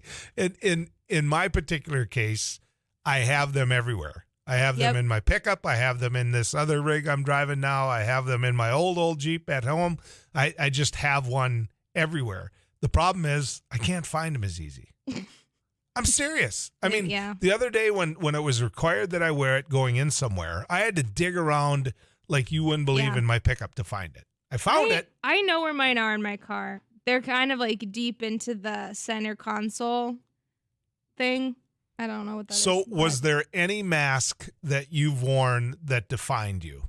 Like I have Vikings masks, I have Harley Davidson masks, I have Minnesota Twins masks, I have New York Yankee masks. Is there any mask that you look to and say, yeah, that one's just me. It's who I am. I buy a lot of like bright, fun, patterned masks. I enjoy that. The only one that I bought that I could see other people not wanting to wear is a mask that's covered with little Ruth Bader Ginsburg faces. So you made a statement there. Yeah. Yeah, okay. Well, and that's interesting because... But I don't have any team ones. Okay, you want to see me get in trouble with you? You ready? Is it about RBG? Because we've Yes, had it this is. argument. Well, we're going to have it again because here's the deal. The liberals in this country are all shook up and they're mad because what's happening is the Supreme Court is about to overturn Roe v. Wade. And, it didn't take a brain surgeon to see that the Supreme Court was going to overturn Roe v. Wade. Everybody says when they pick a Supreme Court justice that there's no litmus test. There's no litmus test. We come in and we ask about the roles of government and the three branches of government and how the judicial branch stands up to and what their role is. That's bull. That's bull. Those presidents, whether they're Democrat or Republican, know exactly what the Supreme Court justice's attitude is when it comes to Roe v. Wade. Now, that person might lie to them. They might lie to them and say, well, and if you go back to trying to remember the justice that Richard Nixon picked, that he said was like the worst movie ever made as president. But, he was a Republican pick, and then he didn't do anything or take any position similar to what he told Richard Nixon. But if you look at what's happening with the courts now, it's a very, very conservative court. They're going to overturn Roe v. Wade. And a big part of that is because Ruth Bader Ginsburg, when Barack Obama was president, didn't get off the court. I'm sorry, but she was already sick. She had gone through cancer. She should have gotten off the court. She should have. She should have. She should have pulled the pin. That doesn't make me not still a big fan, and the way what she did for women and in the courts and outside of the courts, I still look up to her, but I do agree. Well, I think there's a lot of people where you're at. They acknowledge the sheer mechanics of it. What I will tell you this is one Democrat, one progressive who does not believe in expanding the court. People maybe need to learn the consequences of elections. And that's what we're seeing right now versus Roe v. Wade.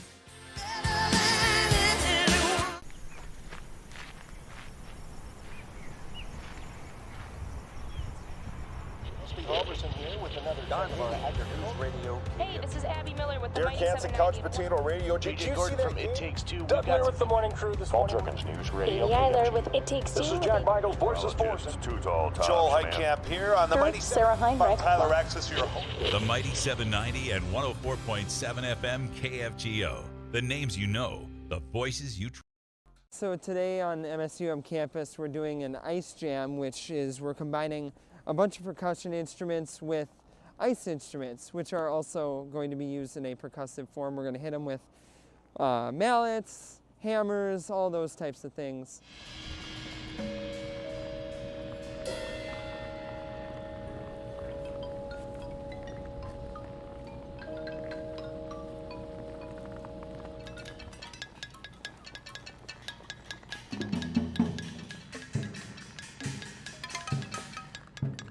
Today is all improv, so we're all just kind of working with ideas that we just kind of think of as we go, and we kind of play off each other, and it's fun to collaborate, but also have a sense of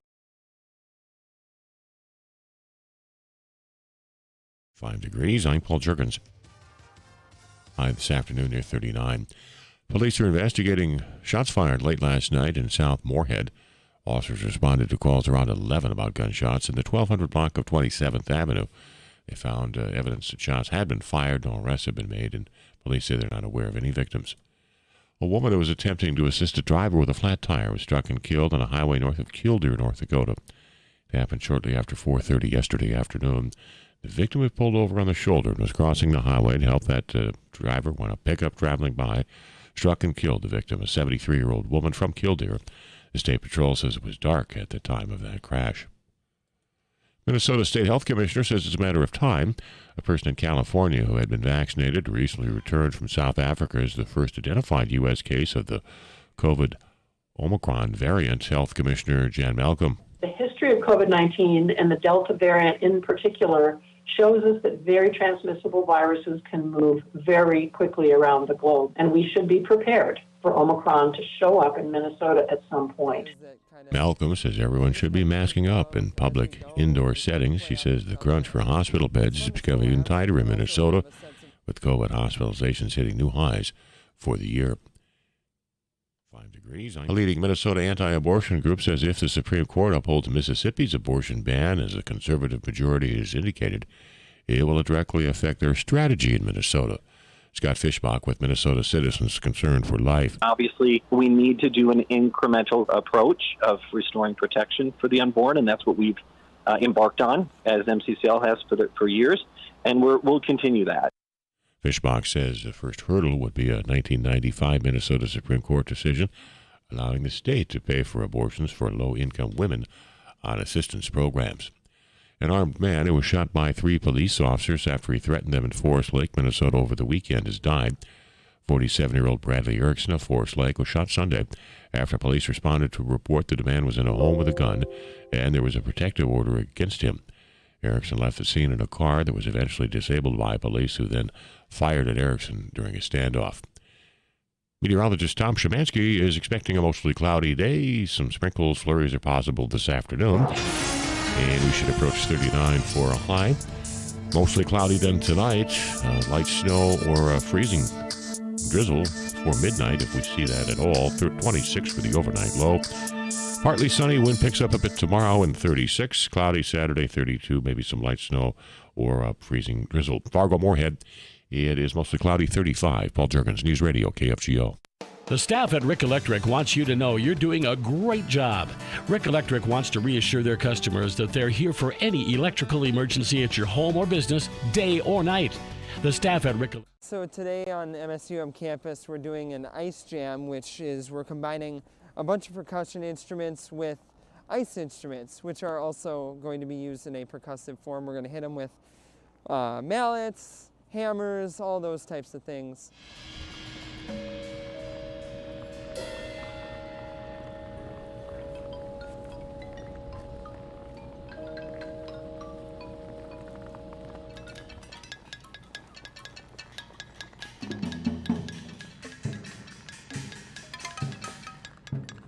Today is all improv, so we're all just kind of working with ideas that we just kind of think of as we go, and we kind of play off each other, and it's fun to collaborate but also have a sense of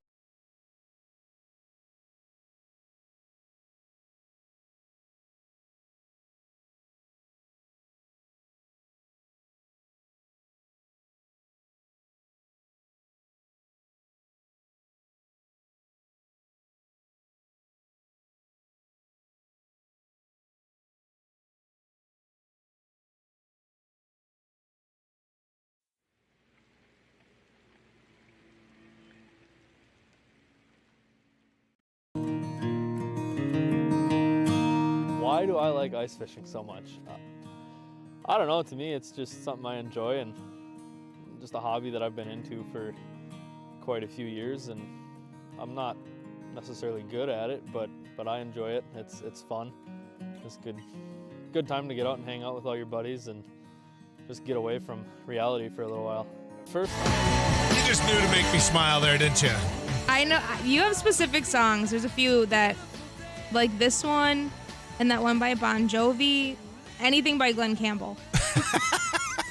It's kind of a mix, isn't it? Somebody said maybe remind Abby that Sandra Day O'Connor paved the way for RBG to the court. And she did. Yeah, she did. There's no denying that. Although I will tell you that conservatives in the end didn't like Sandra Day O'Connor. She didn't rule with this ultra far right conservative viewpoint. She didn't do that at all. Another one, Mike from Bismarck says, if Roe gets turned over, watch Donald Trump crow, but I wonder how many young women he got pregnant and made them have an abortion. Well, I don't have the answer to that, and neither do you, Mike. But it's a touchy subject to bring up, but it's going to be, and it is all over the news, so you can't avoid talking about it. Roe v. Wade will be overturned in states, and it'll be thrust back upon the states, which is one of the biggest chicken things that the Supreme Court can do, because either it's a right or it's not a right. Either it's something that women have the right to do or they do not have the right to do. It's one of those two things. And so if the argument that you make is it's up to the states to decide something as serious as that, well, then it's absolutely ridiculous. Then you're totally giving away your authority as a Supreme Court. Now, what they decide, what they believe, what they think is right or wrong, that's a whole nother issue. If Coney Barrett, if Kavanaugh, if Gorsuch, if all of these Supreme Court nominees that came on the bench because of President Trump, if they're there because of President Trump and they are to overturn Roe v. Wade and make abortion be illegal in America, I get it. I understand it. That's your belief. That's what you ruled. He was president. He appointed you. The Senate confirmed you. I understand it. I may not like it. I may think that that's a bad ruling. I may think it's an atrocious ruling. But I understand that. But if the court itself goes, well, it's up to the states. Let the states decide that. What a bunch of bull. What a bunch of crap. I mean, how in the world do you get there? Talk about sitting there and going, well, many of these states already have laws in place. The minute the Supreme Court overturns Roe, it's going to be illegal. North Dakota being one of those. And a lot of you are high-fiving right now. I've always struggled with this issue. I've never hid that. It was never, ever going to be an option in my life. It wasn't. But I will tell you this. When Roe gets overturned, when the Supreme Court has the lack of courage to just flat out overturn it and say it's illegal, you cannot do this in America. And they thrust that back upon the states. If you look at a number of those states that have made it illegal, they are states with some of the highest levels of poverty. The poor in those states are very poor. Okay, so let's be clear about that. The poor in those states, you go to, for that matter, in North Dakota, we have the largest number of very rich people that you can possibly have per population. You don't want to admit it, but it's true. But we also have a huge number that aren't even in the middle class. South Dakota, maybe even a little bit worse when it comes to that. You look at Texas, you look at Mississippi, you look at Arkansas, you look at states that have already passed legislation that will cause that to be illegal. Okay, so that's already done. When the ruling comes down, and it will come down, then it's done. What you're really saying, though, ladies and gentlemen, is that wealthy person in North Dakota, that wealthy person in Texas can hop on a plane and go to a state where abortion is legal, because that's what the court is doing. If the court leaves this up to states, what the court is doing is literally making it so that only wealthy people in those states can have an abortion. They can afford it. They can go there. They can do it. Now, some of you are sitting there going, there he goes. It's the truth. It's the truth. You tell me how someone from the inner city who is living off Medicaid, who is living off whatever help they can to raise that family. In most cases, most of these women have had babies. They can't afford another one. They don't want to have another one. And you could say, well, then they shouldn't have had sex. Well, okay. Yep, that's how the world works, right? You just tell people not to do it. But here's the point, ladies and gentlemen. That person isn't going to be able to go have an abortion. If they do, it's going to be in a method in a back alley somewhere where you have put her life in danger. There's another thing the court's going to do when they rule this. So keep this in mind as well. There's no, gee, what about incest? What about rape? There's nothing like that. What about the health of the mother? There's nothing like that. The court is just simply going to, because it's easier for them, they're just simply going to kick it back to the states. And then they're going to have the red states that many of them think are the way to go, that many of them, they're going to be heroes. They're going to be on the talk circuit. They're going to be up at the University of North Dakota Law School, because North Dakota at a 70% rate is going to absolutely love their ruling, right? So that's what they're doing. The Supreme Court, I can respect a Supreme Court nominated, approved the way this has been by conservative Senate, by conservative presidents. I can understand when they've been talking for years about overturning Roe that's going to happen. People knew it. It's just you didn't believe it, right? What I'm getting at is I cannot respect the court that will sit there and say, well, I'm not saying whether it's legal or not. I'll just leave that to the states. You guys take care of it. Another one, a couple text messages come in. Joel, let's not forget that role Mitch McConnell played in all this by not even permitting a hearing on Merrick Garland. Abby and I were talking about that on the break. That's the hard knock, terrible politician, evil person that Mitch McConnell is. He isn't fair. And then he talks about timing and all this. And then what happened with Barrett? He rammed that through in, weeks? And Merrick Garland was waiting for, from March to have a hearing. Another one, Joel, abortion pills are still legal, and you can get them in the mall. Those will be skyrocketing from this ruling. Another one, well, the Republicans better get ready to dish out more Medicaid. Let's just keep all the poor women barefoot and pregnant and not able to get education or a job. Shame on them. Men are half the problem and don't have to bear any of the responsibilities. Another one, I had a 16-year-old daughter raped, and I don't need a Republican puke telling me what's right. Another one, you're right, Joel. If abortion is turned back to states, it's a way for us to all keep fighting with each other. It can and will continue to be used as a political weapon. It already is. It already is. And that's another part of what this should be. I want to read this text before I get to that point. Joel, I'm appalled by the idea that a cluster just skimmed away.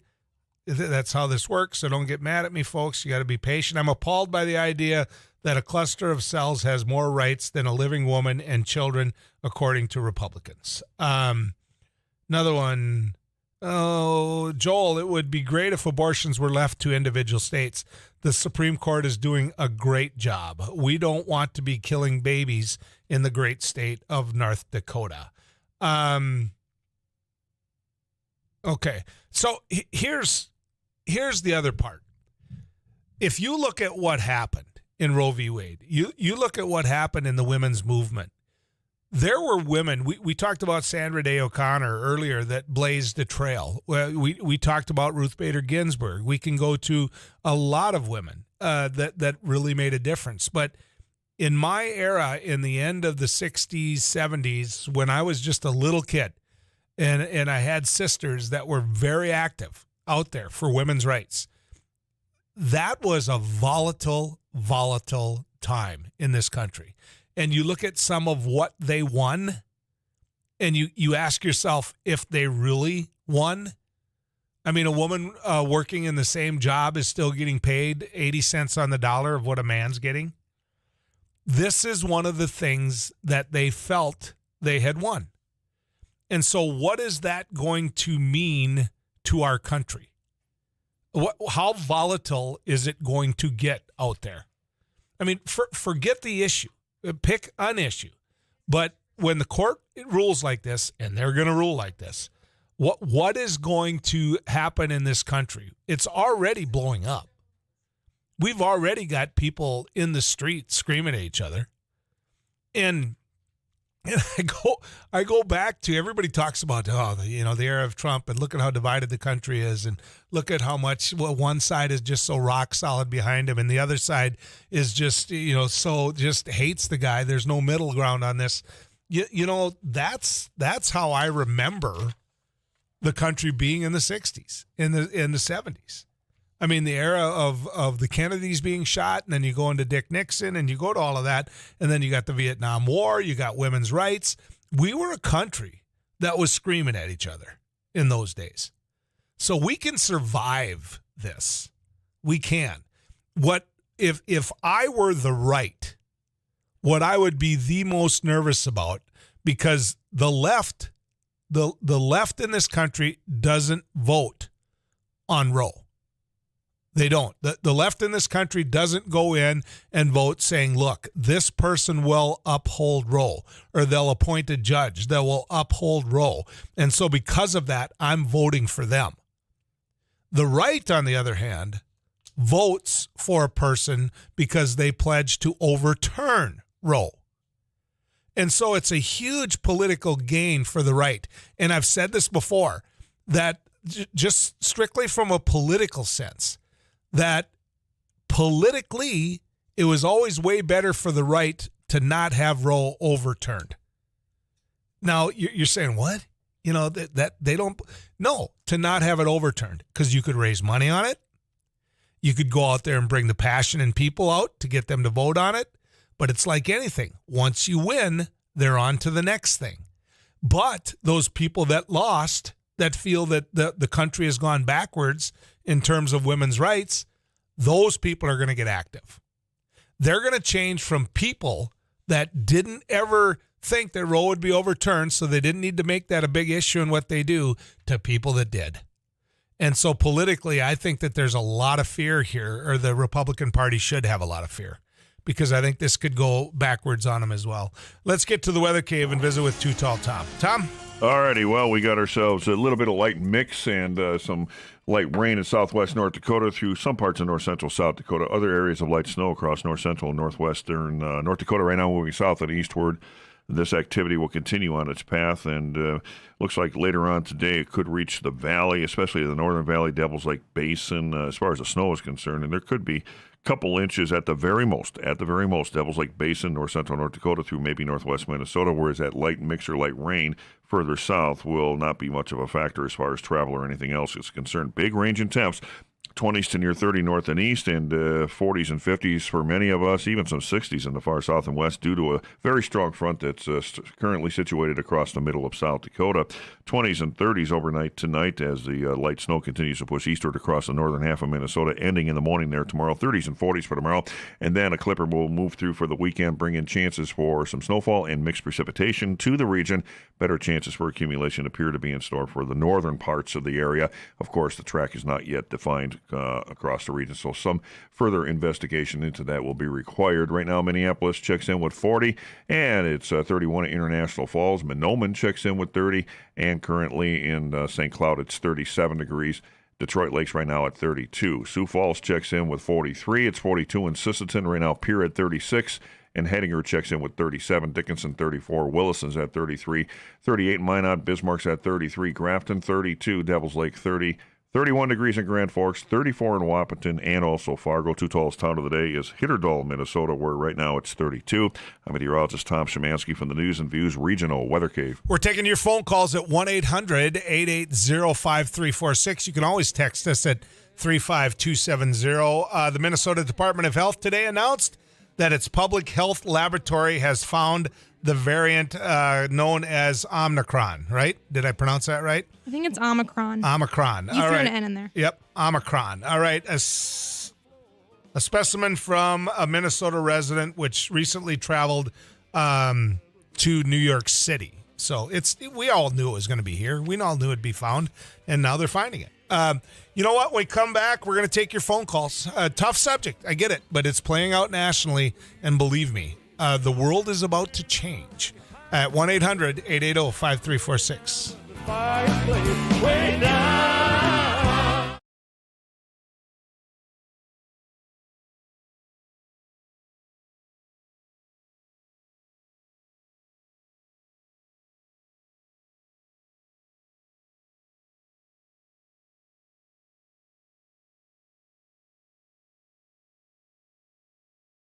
So today on MSUM campus, we're doing an ice jam, which is we're combining a bunch of percussion instruments with ice instruments, which are also going to be used in a percussive form. We're going to hit them with mallets, hammers, all those types of things.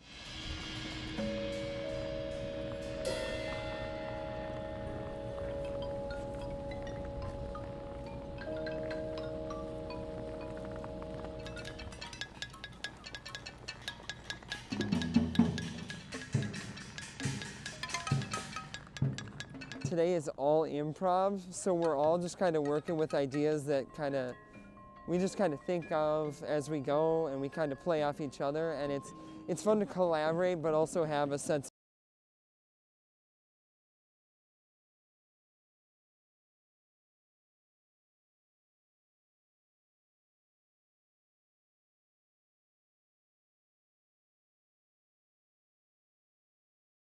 Well, we're doing a food giveaway event to the community A lot of people are facing food insecurity at this time.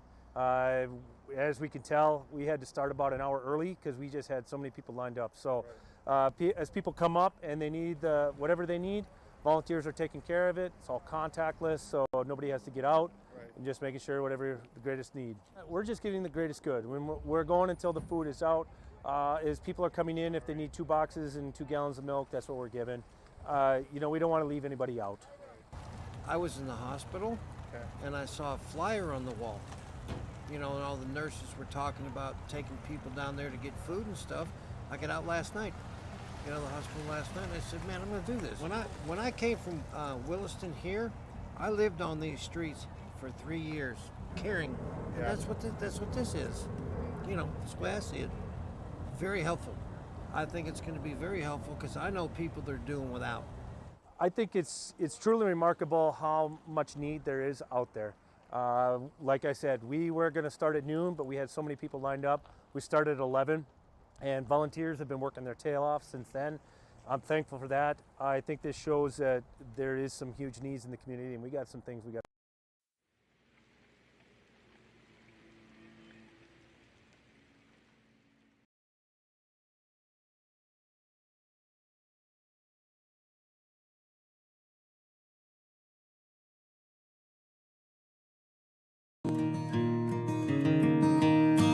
Why do I like ice fishing so much?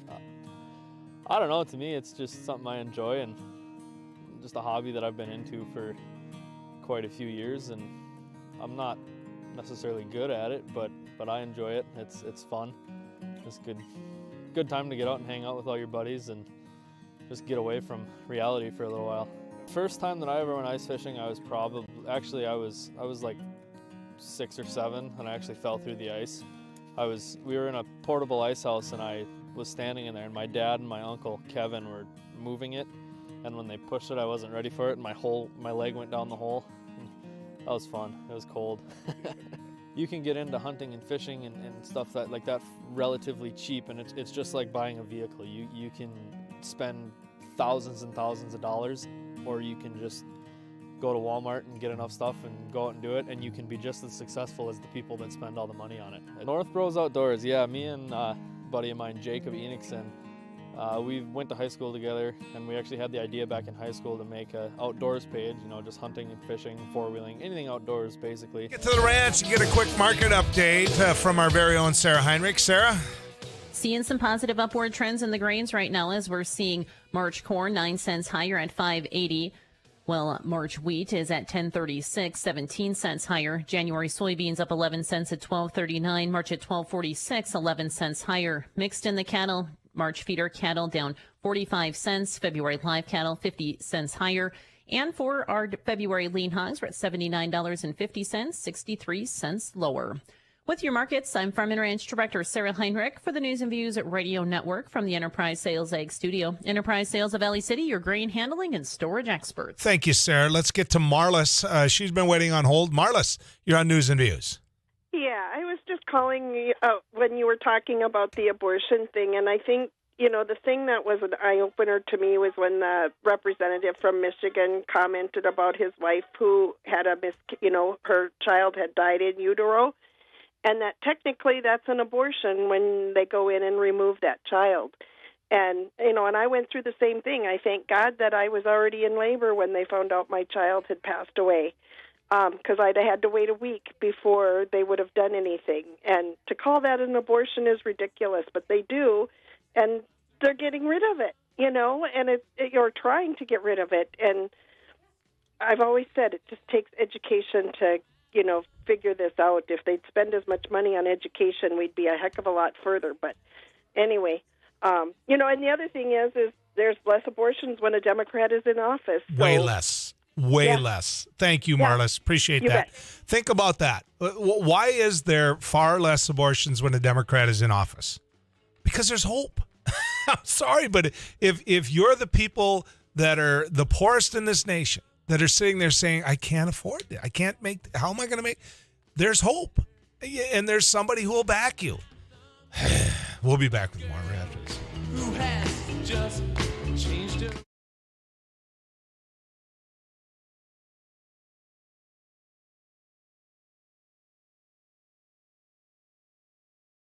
Well, we're doing a food giveaway event to the community. A lot of people are facing food insecurity at this time. As we can tell, we had to start about an hour early because we just had so many people lined up. So as people come up and they need whatever they need, volunteers are taking care of it. It's all contactless, so nobody has to get out. And just making sure whatever the greatest need. We're just getting the greatest good. When we're going until the food is out. As people are coming in, if they need 2 boxes and 2 gallons of milk, that's what we're giving. We don't want to leave anybody out. I was in the hospital, and I saw a flyer on the wall. And all the nurses were talking about taking people down there to get food and stuff. I got out last night, the hospital last night, and I said, man, I'm going to do this. When I came from Williston here, I lived on these streets for 3 years, caring. And that's what this is. That's the way I see it. Very helpful. I think it's going to be very helpful because I know people that are doing without. I think it's truly remarkable how much need there is out there. Like I said, we were going to start at noon, but we had so many people lined up. We started at 11, and volunteers have been working their tail off since then. I'm thankful for that. I think this shows that there is some huge needs in the community, and we got some things we got. So today on MSUM campus, we're doing an ice jam, which is we're combining a bunch of percussion instruments with ice instruments, which are also going to be used in a percussive form. We're going to hit them with mallets, hammers, all those types of things.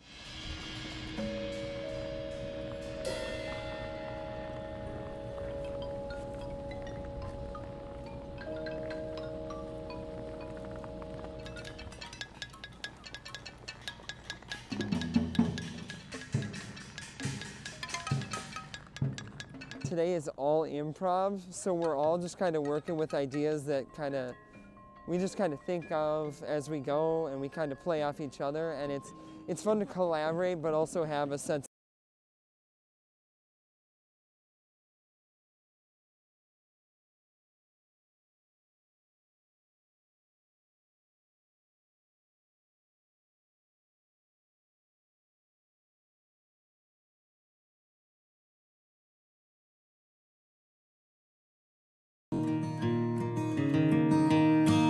Why do I like ice fishing so much?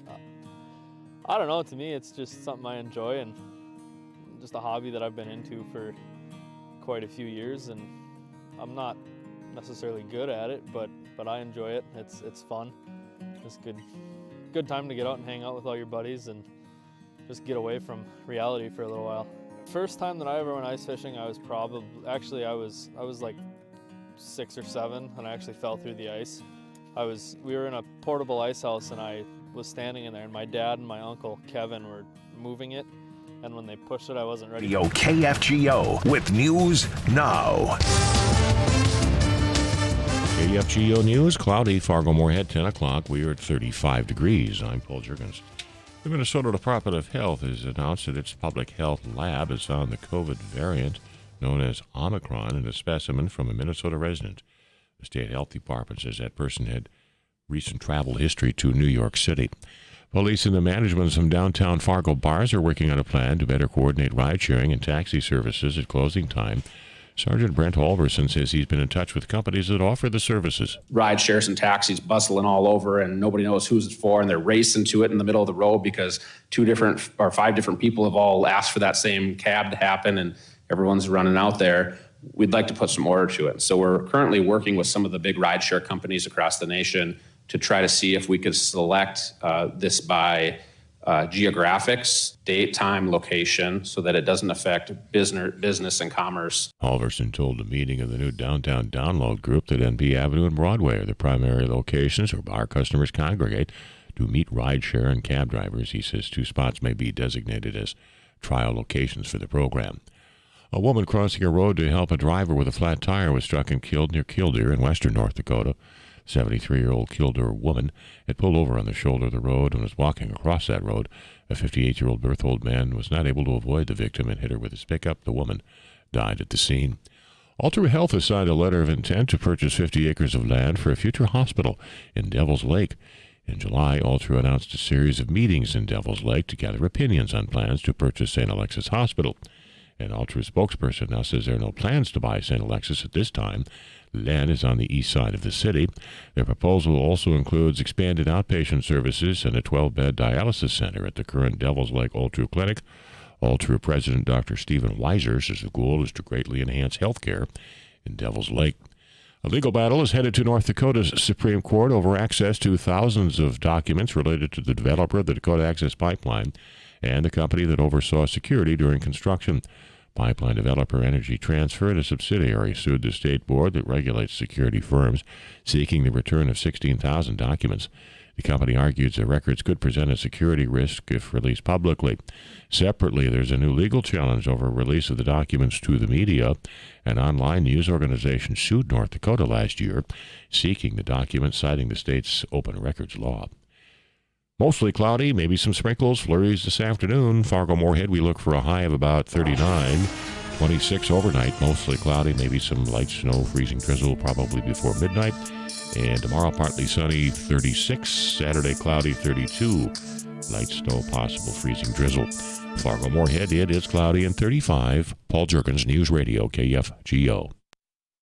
Advanced grain handling is...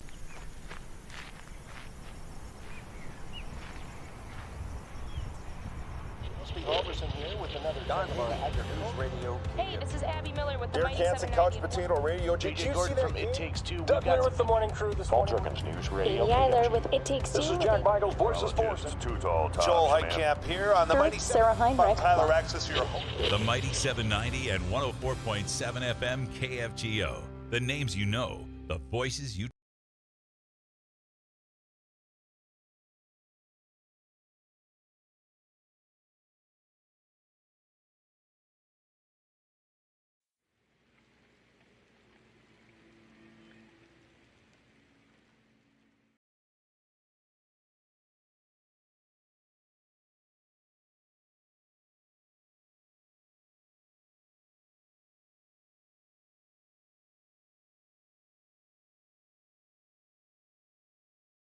Well, we're doing a food giveaway event to the community.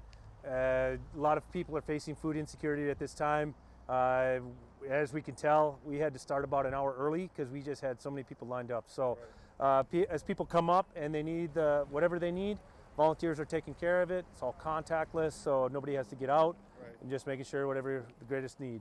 We're just giving the greatest good. When we're going until the food is out. As people are coming in, if they need 2 boxes and 2 gallons of milk, that's what we're giving. We don't want to leave anybody out. I was in the hospital, and I saw a flyer on the wall. And all the nurses were talking about taking people down there to get food and stuff. I got out last night. The hospital last night, and I said, man, I'm going to do this. When I came from Williston here, I lived on these streets for 3 years, caring. And that's what this is. That's the way I see it. Very helpful. I think it's going to be very helpful because I know people that are doing without. I think it's truly remarkable how much need there is out there. Like I said, we were going to start at noon, but we had so many people lined up. We started at 11, and volunteers have been working their tail off since then. I'm thankful for that. I think this shows that there is some huge needs in the community, and we got some things we got to. Why do I like ice fishing so much?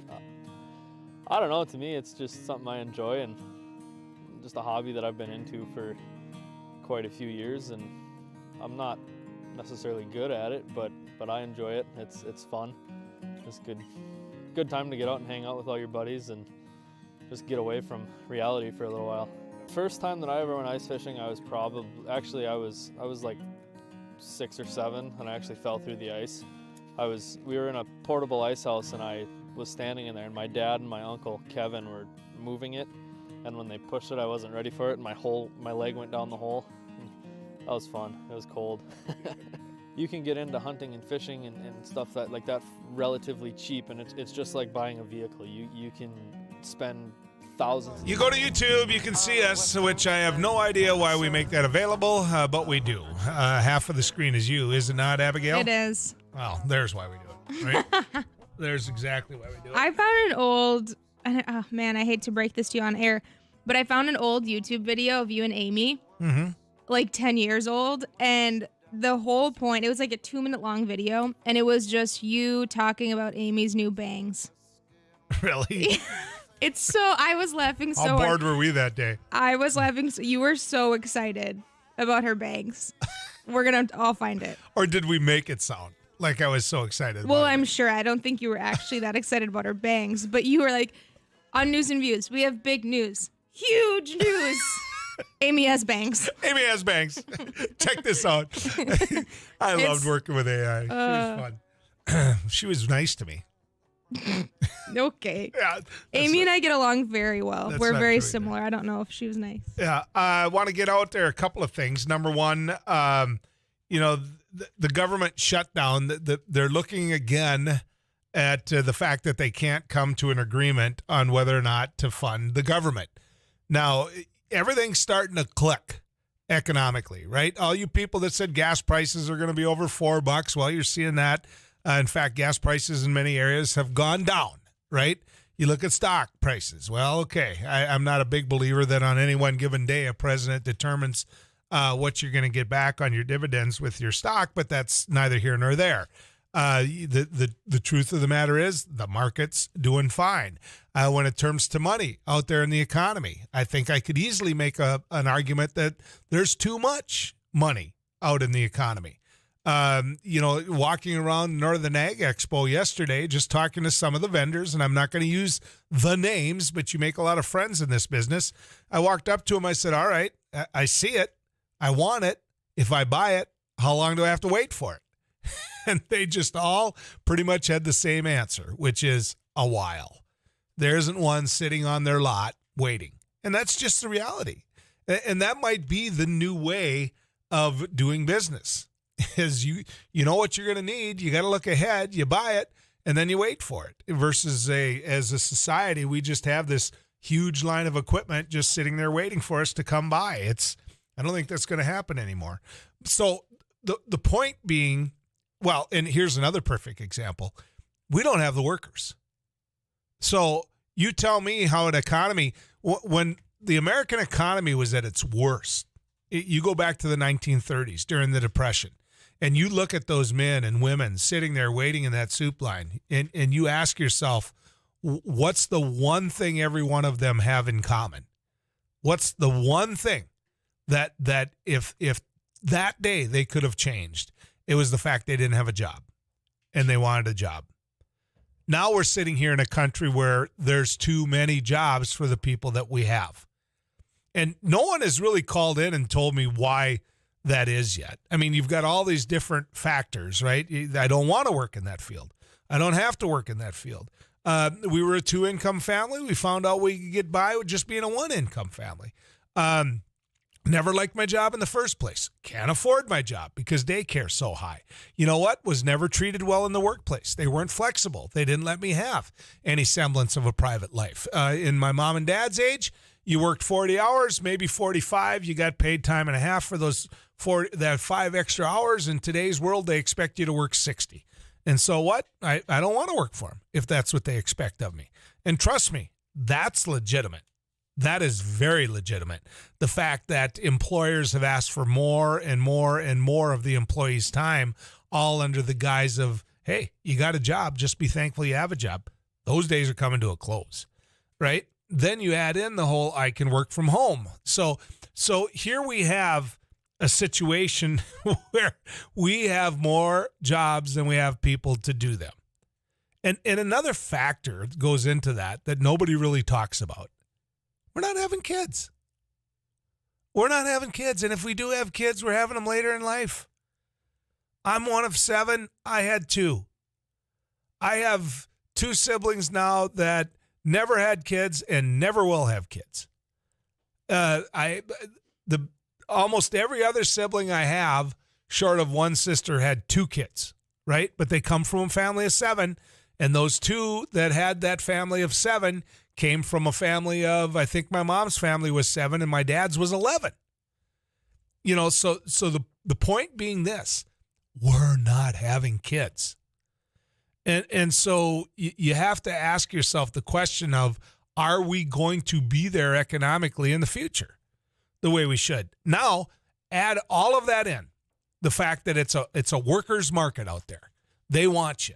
They'll pay a little more to get you. And click that into the fact that labor unions have been losing in negotiations and debates for a long time. For a long time. They've lost benefits, and that has been one of the biggest things they've lost. They've lost the ability to have that third week of vacation. They've lost the ability for the company has a match on some of their retirement. They've lost a lot of those things. Well, they need them now. They need these workers so bad right now. And if you can't see it coming, I think you're blind. There's going to be more strikes, and there's going to be more strikes. And Major League Baseball is a perfect example. That they're locked out right now because baseball could see the fact that they were about to time it so that they could go on strike on them, right? So the labor situation in this country is going to be on the front page of every broadcast people have. Everyone. Because labor's at a strong point, and they're going to use that. And I don't blame them. I don't blame them one bit. My mom and dad were hardworking people, but they never worked 60 hours a week. They never worked 60 hours a week. They didn't. And you can sit there and say, well, Joel, you don't work 60 hours a week. That's bull. That's complete bull. And I'm not saying I don't like my job or my employer. That's not my point. And I'm not sucking up to them by saying this because, quite frankly, we're probably at an age where we'd probably look at each other and survive either way, right? But the truth of the matter is, you take a look at what we do today, hours-wise, versus what other people did generationally before. We work harder and longer. I mean, we do. Abby, you haven't came here and worked a 40-hour week yet. Fair? Yeah, I think that week when I went to Arizona and took Friday off. Yeah, exactly. And so more and more is expected of you. And just working at home, too. People are so bad at having, like, when they get home from work, shutting work down. Mm-hmm. You and me are always doing crap when we get home. And remember when I hired you, what I said? Yep. That I shouldn't be mad if I get a call from you at 8 o'clock or whenever. And did you get a call at 8 o'clock last night? Frequently. They're about 10-second calls. Hey, Ab, what do you think of this? Oh, we got to get them on. Yep. And it's mostly because of, onset of Alzheimer's that I have. That it's like, okay, I got that to Abby, And oftentimes it's when I drive because I'm not texting her when I'm driving type of a thing. But you got to love what you do to justify it. And there's a whole lot of people out there working that don't love what they do. And COVID gave them an example of life without doing what they didn't love doing. And here's the thing. Those same people that were hardworking that didn't love what they were doing are finding something that they do love. And good for them. And maybe that's the best thing that could come out of COVID. It was happening before that, but it's definitely ramped up now. Your thoughts, 1-800-880-5346. Let's get to the weather cave and talk to Too Tall Tom. Because onset of Alzheimer's that I have. It's like, okay, I got that to Abby. I'm having a hard time connecting with my big buddy Tom today. Let's tell you what, let's go to the ranch and get a chance to visit with Sarah Heinrich and talk to her about what's going on in the ag market. Sarah, very successful Northern Ag Expo. Yeah, I think that they really have to be happy with how everything turned out. And you couldn't ask for better weather. I mean, I've been there, and a lot of people who are listening right now have been to the Northern Ag Expo when it's been cold and snowy and icy and whatnot, and that certainly wasn't the case this year. And it's always just great to catch up with, family and friends and see all of those familiar faces that you maybe haven't seen in quite a while. What I loved the most was how loyal and just, Gary Knutson is. They were so sad to see him go, and how those farmers and farm businessmen just sent him off with a big thank you. I love that. I know, me too. It really makes you feel like all of those years of work, all of that dedication, and all of those, work hours and after work hours that you put in were truly worth it and truly valued because, and kudos to him, go in and enjoy retirement because you've put in your work and you've put in your effort, and it was awesome to see the appreciation that he received for that. Yeah. What's going on in the markets? We're seeing some really nice double-digit gains right now in both the wheat and the soybean markets, and corn isn't too far behind. We have March corn up 8.5 cents at $5.80, while March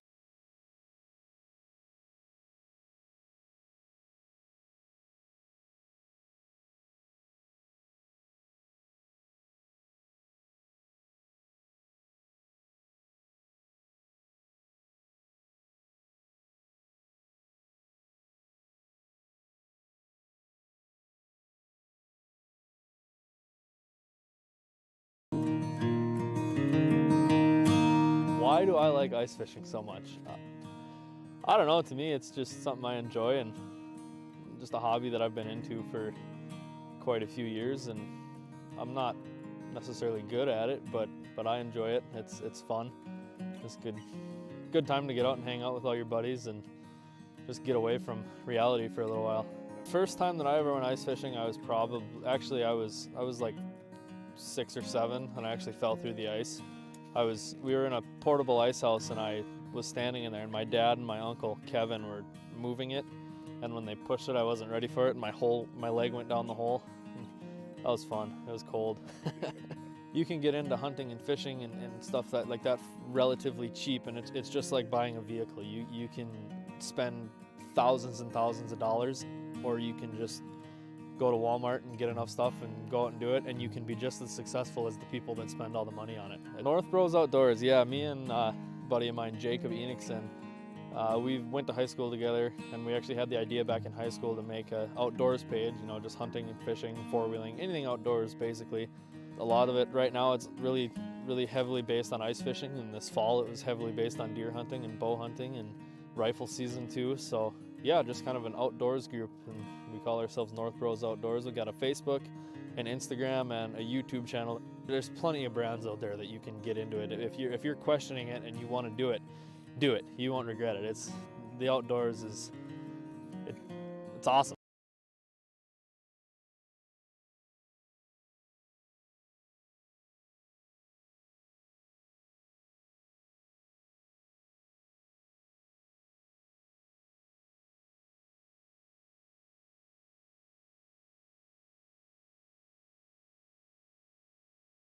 Well, we're doing a food giveaway event to the community.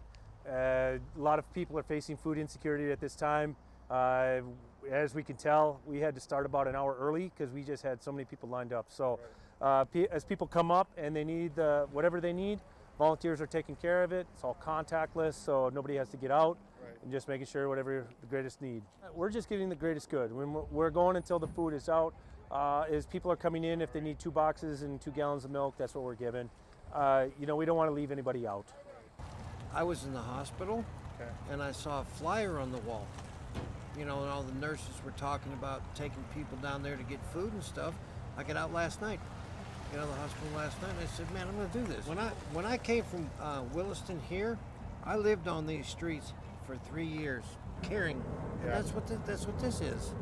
That's the way I see it. Very helpful. I think it's going to be very helpful because I know people that are doing without. I think it's truly remarkable how much need there is out there.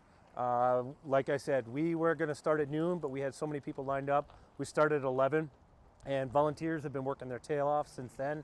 I'm thankful for that. I think this shows that there is some huge needs in the community, and we got some things we got.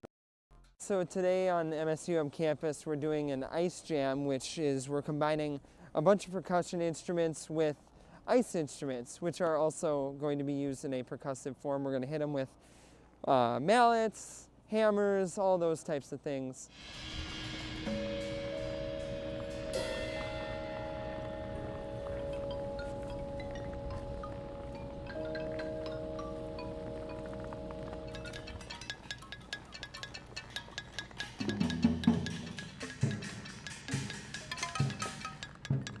Today is all improv, so we're all just kind of working with ideas that we just kind of think of as we go, and we kind of play off each other, and it's fun to collaborate, but also have a sense of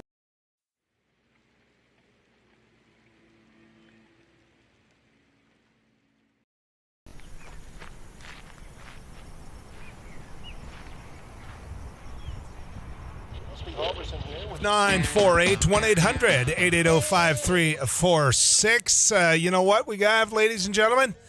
We have available to you our studio, our weather cave, our newsroom, our producer, all of that you can find on YouTube right now. Which you can. You know, great thing about radio was you could wear what you wanted, right? That was the nice thing, and people didn't have to know what you looked like. Well, why me? What? In general, like you as in me, everybody. I thought it was me. No, you have a TV show. You don't count. Yeah. By the way, Sue gave me a makeup case for that. How often do you think I put that stuff on? Really? Yeah, no, it ain't. That horse out of the barn. It's done. Love my job. Chose a small company on purpose, but they are going to lose me, Joel, based on pay scale in this city. There you go. That's happening a lot out there. All right, let's get back to the phone lines, and we'll get to Larry. Larry, you're on News and Views. Yeah, Joel, I was thinking about this yesterday, about this pro-life thing going to the Supreme Court. One thing that really bothers me is now those 4 kids or whatever were killed in Michigan at the school. Where's the pro-life people at, screaming and hollering with the way they should be about killing our kids in school? And they don't look at that, but they scream about unborn babies. And I'm not for abortion. I got 3 kids and I got 4 grandkids, and I a gun owner, and I like my Second Amendment rights, so I can go hunting. But where are the pro-life people? They should be standing in front of the Supreme Court asking for them to take the guns away from idiots. And I don't know how that's done, but I don't know. I thought I'd call you and ask you. Maybe these stupid pro-life people can come out and on your show and tell me. Well, Larry, I don't know if you'd like this, Larry, but we could be twins because you just described my life. So I appreciate your call. That's one of the debates I always have with people that scream and holler about pro-life, pro-life, pro-life. It's like, okay, well, what about this? What about that? What about this? And they never have answers for that. And so if you're absolutely rock solid that life begins at conception, then why would you want to give an exception for rape or incest, right? Because in your mind, you're killing something that is living, right? The Mississippi law does not in any way, shape, or form make it so that fetus could actually live on its own, because you can't do that. And yet when you would be having that procedure, that fetus couldn't live on its own. So let's keep that in mind as well. There's no exception for rape or incest or any of those things, or endangerment of the mother's life who has more kids to raise. But one of the best arguments is the one that Larry just made, which is the same people, many of the same people, do not support the very programs we have to make it so that isn't even a choice anyone wants to make. And here's another factor. Right? How many fathers do you know that have gotten divorces or have run away from their responsibility of child support? Or many of the same people that scream pro-life think that their son is paying way too much in child support. And that mother, she got a new dress. Look at the car she's driving. I mean, which one is it? Which one is it? Those are fair questions that Larry brought up. Todd, you're on News and Views. Yeah, good morning, Joel. Morning. I'd like to expound on the last caller and your comments with regard to the North Dakota legislature and how they make it fit their mantra, whether it be about pro-choice or pro-life. We talk about pro-choice. We can't have pro-choice with regard to unborn children, but boy, we better have pro-choice with regards to vaccine mandates and mask wearing. And you can even take it as to pro-life. If they would be so pro-life, don't you think they'd be so more pro-vaccine? It's awfully hypocritical in my mind. Well, you can take it even further than that, Todd. There's the ability to expand what benefits you can get through North Dakota's Department of Health and Human Services, but they won't allow that. They won't. They don't want that. Todd, you nailed it. Not only that, but let's talk about after the child is born. We can't even give family leave. We won't even bring it up for a vote. Right. You can't even have that debate. So you have to go broke in the beginning trying to raise that child. I think what they forget is, and what the big safety for them is by saying state rights, is the fact that many of these people have the money to still terminate that pregnancy, because that's who's going to have the ability to legally and safely terminate that pregnancy. They're going to get on airplanes. They're going to get in cars. They're going to be able to go there. They're going to be able to get off work to go do that. Many of the people that won't be able to are going to be exactly what you said, Todd. People that need the help. People that don't get family leave. So I appreciate it. I do. Anybody who thinks this is going to make abortion go away is idiotic. To me, the most ridiculous thing about all of this is the fact that the Supreme Court is deciding it's a state right. Either that is a human being, either that fetus is a human being or not. Whatever your belief is. I have shared this before. For Sue and I, this was not an option. We got pregnant before we were married. I have shared this before, and I'm not ashamed to share it again. We had a beautiful daughter. Abortion was not even an option. It was never talked about. That was a choice that we made. And I think we made the right choice. But we weren't in a position where that was something that we absolutely had to look at and realize it was the wrong choice. And so for anybody to say that you absolutely have to do this, and don't kid yourself, I know someone that was raped and got pregnant and had an abortion. It happens. Some of the others are so ridiculous in their argument. It's like, well, the trauma, the stress, you can't even get pregnant when you're raped. Oh, come on. I've had people call into the show and say that. When we come back, more phone calls right here. The topic's going to come up. Whether we like it or not, it's going to be a topic of discussion right after this on News and Views. Tonight there's gonna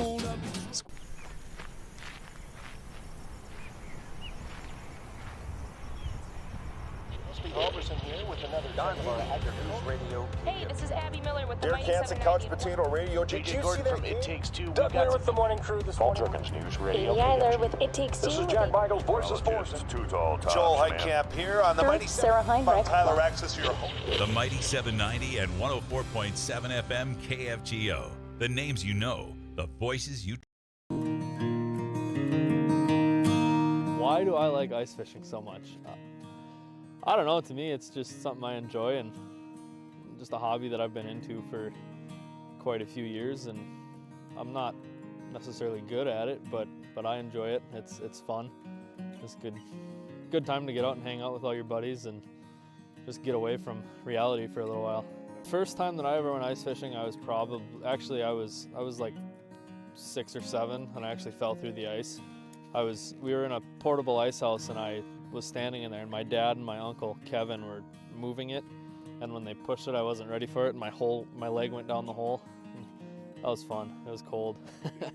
You can get into hunting and fishing and stuff. Yeah, a cloudy sky, still 35. I'm Paul Jurgens. Lab testing has confirmed a COVID-19 case involving the Omicron variant in Minnesota. The state health department says the variant was found during its surveillance program in a specimen from a Minnesota resident who had recently traveled to New York City. The person is a man who lives in Hennepin County and had been vaccinated. He developed mild symptoms. Much remains known about the new variant, including whether it is more contagious, whether it makes people more seriously ill, and whether it is resistant to vaccines. Moorhead police are investigating a shots fired report from late last night on the south side. Officers responded to calls around 11 about gunshots in the 1200 block of 27th Avenue. They say they found evidence that shots have been fired, no arrests have been made, and the police are not aware of any victims. Fargo police are dealing with homeless camps along the river near downtown. Mac Butler has lived in the Oak Grove neighborhood for about 40 years. Speaking at a meeting of the newly formed Downtown Download Group, Butler says it is a significant problem. Several of the camps that were very messy since the cold weather chased people out have been cleaned up fairly well. There are other camps that I'm not sure are known about. But my main concern is having talked to police officers, I think 3 times this summer and more recently, who is responsible for cleaning up the camps? Police Sergeant Brent Holverson says downtown resource officers located several camps and oversaw a massive cleanup. Holverson says police are working with the Park District Harm Reduction Center and riverkeepers in trying to remove the camps and get help for the people who have been living in them. He says many of those in the camps are homeless and have mental health and drug or alcohol abuse issues. 2 people are dead after 2 separate shootings in Minneapolis last night, pushing the city's homicide count for the year to 91. First happened at a gas station around 7:30. Police believe the shooting occurred after some type of exchange. It happened in the parking lot. It's unclear if the victim knew the shooter. Another homicide took place a few hours later. 2 people were shot. One of the victims died. There are no arrests in either case. The city's record for homicides, 97, was set in 1995. KFGO weather meteorologist Tom Szymanski is expecting a mostly cloudy day. We may see some flurries or sprinkles this afternoon and approaching 39 for our afternoon high. Overnight, about 26, remaining mostly cloudy, a little light snow or freezing drizzles possible. Tomorrow, partly sunny, wind picks up out of the northwest and 36. Clouds for Saturday, 32 the high, a chance of light snow, maybe freezing drizzle mixed in. Mostly cloudy, windy Sunday, mid-20s, a chance of light snow on Sunday morning. And Monday, partly sunny, high of just 12. Fargo-Moorhead, 35 degrees. Fargo-Elam.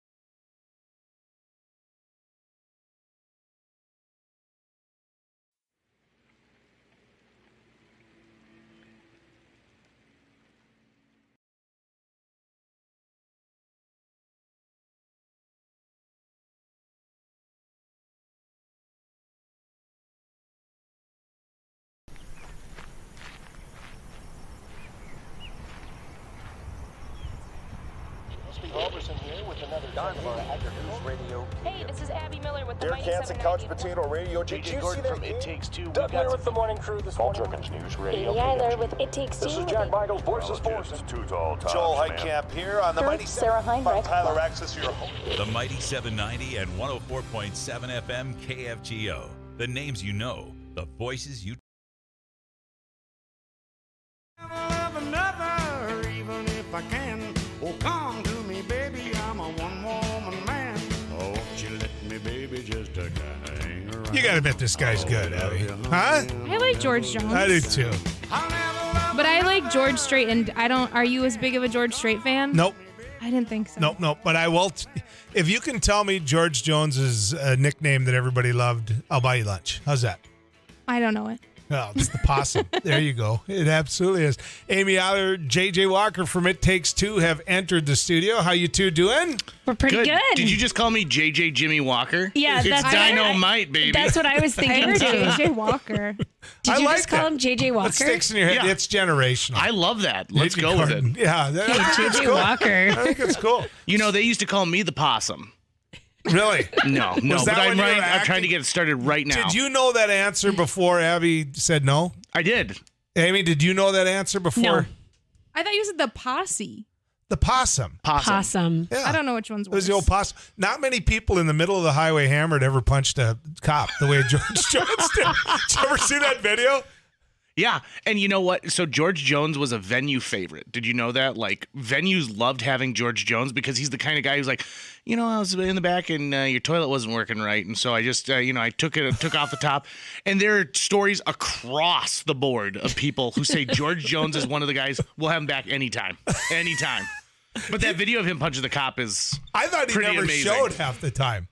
I don't know if the venue didn't he like blow off concerts all like, the time because he was out having fun with the people around him. You know, like that's the thing. That's why the venues love him. That's great. JJ Gordon, Amy Eiler are in the stuff the bus. Tell people about this. Did you not know why we were in here? Were you a little bit confused? She reminded me. Yeah, no, I noted that. She held up a sign as to why we were in. I was like, oh, were we not Did you not know what was going on? She's dealing with an old man. Are we okay, or do you want to no, tell we're what good. shoes I We're have good. on? If you guys could stop talking about my bangs on the air, that would be great. Abby, have you seen that video? Did you just ask the person that was in the video if they've seen it? Well, but like, have you seen it recently? She's got a mean bite today. Yes. Just stay away from I her. just watched it a few days ago and was dying. I know her well enough to know what days to stay away. I kind of liked him. Okay. Yeah. Abby and Madison have discovered like videos that we made 10 years ago. It's like, Are these on YouTube or where? Yeah, they are. And I'm sure if we pulled up videos of Abby and Madison 10 years ago, they would be ridiculous too. I mean, that's just how it So goes. He's JJ, with a spelling bee, right? with these cameras in studio, in studio, are you digging it or you not? Oh, I love the fact that people can see me spill on myself during during the show if I decide to have like a bite of an ice cream cone or something. Here's what I'm not digging. Abby and I have double secret codes, and now people can see them. You just have to know where the screen ends so that you can give your hand signals off screen. They're like, why is Joel constantly reaching? Some of those are with my face, and Amy will back me on this. Yes. A look. Yes. A glance. Yeah. Lots of looks. Yeah. Exactly. Can read them. All right. So what's happening with Stuff We're the Bus? stuffing the bus. Here's what's going on. The bus is running around town today. But the good news for everybody who's listening is that if you're going to be in the Fargo area tomorrow, it's going to be parked right out here at our KFGO studios, 1020 25th Street South. It'll be here all day tomorrow. And we're actually already collecting gifts at our KFGO studio right now. So if you want to stop by and drop them off at the front desk, we will load them onto the bus tomorrow when the bus gets here. But it is running around town today, right now as we speak at 10:38. It is just finishing up at Sanford South Point. It has been to almost all the Sanfords this morning. It's headed to the Sanford Medical Center next, to Gate City Bank, Beyond Realty, Fargo Police Department, Vitalent. It also found itself at Advanced Business Models this morning. So we have a ton of businesses who have been collecting and they're ready to stuff the bus. And so the bus is just running around town being stuffed by all these amazing business partners. And then tomorrow it just is parked right out here. And we're inviting you to come by our KFGO studios tomorrow. So what happens with the stuff in the bus, JJ? Great question. So we're stuffing the bus with gifts for kids, for baby, for teens, for mom. And these gifts are going to get unloaded at the YWCA and split between the YWCA and the Red River Children's Advocacy Center. Okay. The idea here is there are people who had to leave their homes in a hurry, and Christmas is just not something that's in the cards for them this year. So why not give them the opportunity to have brand new gifts, something they can choose so they can not only give gifts, but receive them as well at the holiday season. Think how fortunate we are, right? Every day you get to go home to a beautiful home. It's probably decorated. I'm sure Sue did a wonderful job. I do the outside. She does the inside. There you go. That's not what happens for some families out there. And so this is an opportunity for us to do this. Now, 13 years this has been going on, and the listeners on your network have never, ever, ever, ever let us down. And so this year's just as important as any other year, and we want to stuff that bus to the max. So AI, what if it's money? Yeah, no, money. They'll take money? Yes, gift cards, all of that. You know, if you're not in the mood to go and buy an item, gift cards are so welcomed. Think about those things, the teenagers in your life that love gift cards. Movie passes, gift cards to fast food restaurants, gift cards to other restaurants, gift cards to the mall, wherever it is. Gift cards are so welcomed and used and wonderful. I mean, we all love gift cards. Who doesn't? How many years have you guys been doing this now? 13. This is the 13th I mean, year. think about that. I mean, way to go. And you don't do something for 13 years unless the people back it and support it. Yeah, right. I mean, it's because the community steps up every single time we do it. It is every year. It's like, well, should we do this again? I don't know if people will help this year. And Monday morning, there was stuff sitting at our front desk. People are already bringing stuff at the beginning of the week in anticipation of Stuff the Bus on Thursday and Friday. By 3 o'clock tomorrow afternoon, only the driver will be able to fit in the bus. And by the way, huge thank you to Matt Bus, too, because they give us this bus free of charge, and then they drive it around as well. We've got the Christmas one this year, like the light up one. Yeah. So that's kind of cool. It's a huge deal. I don't know who's in charge of that now. I know Greg Schellberger was a long time ago. But you know, I've been in contact with Taryn and Luke over there at the city of Fargo, who has been helping me out with the Matt Bus, and they've been incredible to work with. You know, it's a simple email every year saying, hey, do you guys want to be back on Stuff the Bus again? And they're like, yep. there's never a question. They always step up and give us a bus. And in a time when I know that they're sort of struggling to find employees like everybody else, they made it work, which is really cool. I want to thank all of the radio stations that we're visiting with right now for recognizing this is important enough to focus on Fargo and what we can do here through the News and Views Radio Network with our audience. You know, and I want to talk about that for just a minute, because we're talking about places like the YWCA, who serves a lot of people outside of the Fargo area. And we're talking about people like the Red River Children's Advocacy Center, where there are kids who are driving hundreds of miles away to get the services of the Red River Children's Advocacy Center. You know, this is an organization that doesn't get a lot of pomp and circumstance, and that's for good reason, because the people that they serve are very vulnerable. They serve children and some adults who have been physically or sexually abused, and they make sure that they can get those forensic interviews. They make sure that they can get the trauma support, the counseling that those kids need, and the work that they do is so vital when it comes to domestic abuse, sexual abuse. But, you know, they don't get a lot of, not everybody knows who they are. And they do. They serve kids from hundreds and hundreds of miles away. JJ, this is going to sound like a weird question. Okay. But as somebody who has 6 grandkids, we very closely watch how much we spend on each one's gift so that one of them wasn't the favorite. Right? Is there, and if you're at the YWCA and little Johnny gets a gift worth $150 and little Susie gets a gift worth, $20, that might be a problem. I don't know if it has been. Is there a dollar amount you try to have people focus on? No, you know what's really nice about this is the more the merrier. So if you're going to go out there and you see a great set of wireless headphones, let's say, okay, and it's $9.99, and you said, gosh, I want to spend $20. Get 2 pairs of them. Boom, done. And then they will go and they'll get spread out and they'll be used. If you say, I only want to give $25 in gift cards, why not get them in increments of 5, right? So you can spread the joy a lot further, whatever your budget happens to be. Sometimes, people have got stuff that's sitting there. Let's be honest. Sometimes we give a kid a gift and they unwrap it and then they never do anything with it, right? They never even open it and take it out of the packaging. Now's a great opportunity to bring that in and give it to someone who really needs it. And we're not talking just toys, fleece blankets, makeup kits, art kits, all sorts of stuff that you want to put in there. In fact, in our front area, there's a bunch of stuff. I've got 2 skateboards on my desk. Yeah, JJ got skateboards this year. I thought that was so cool. On behalf of all your coworkers, give those away. Yeah, exactly. The generosity of Stuff the Bus lasts all year. I want you to know that too. We've talked to the YWCA, the Red River Children's Advocacy Center, Kids Closet. Some of these will also go to the Fargo Police Department.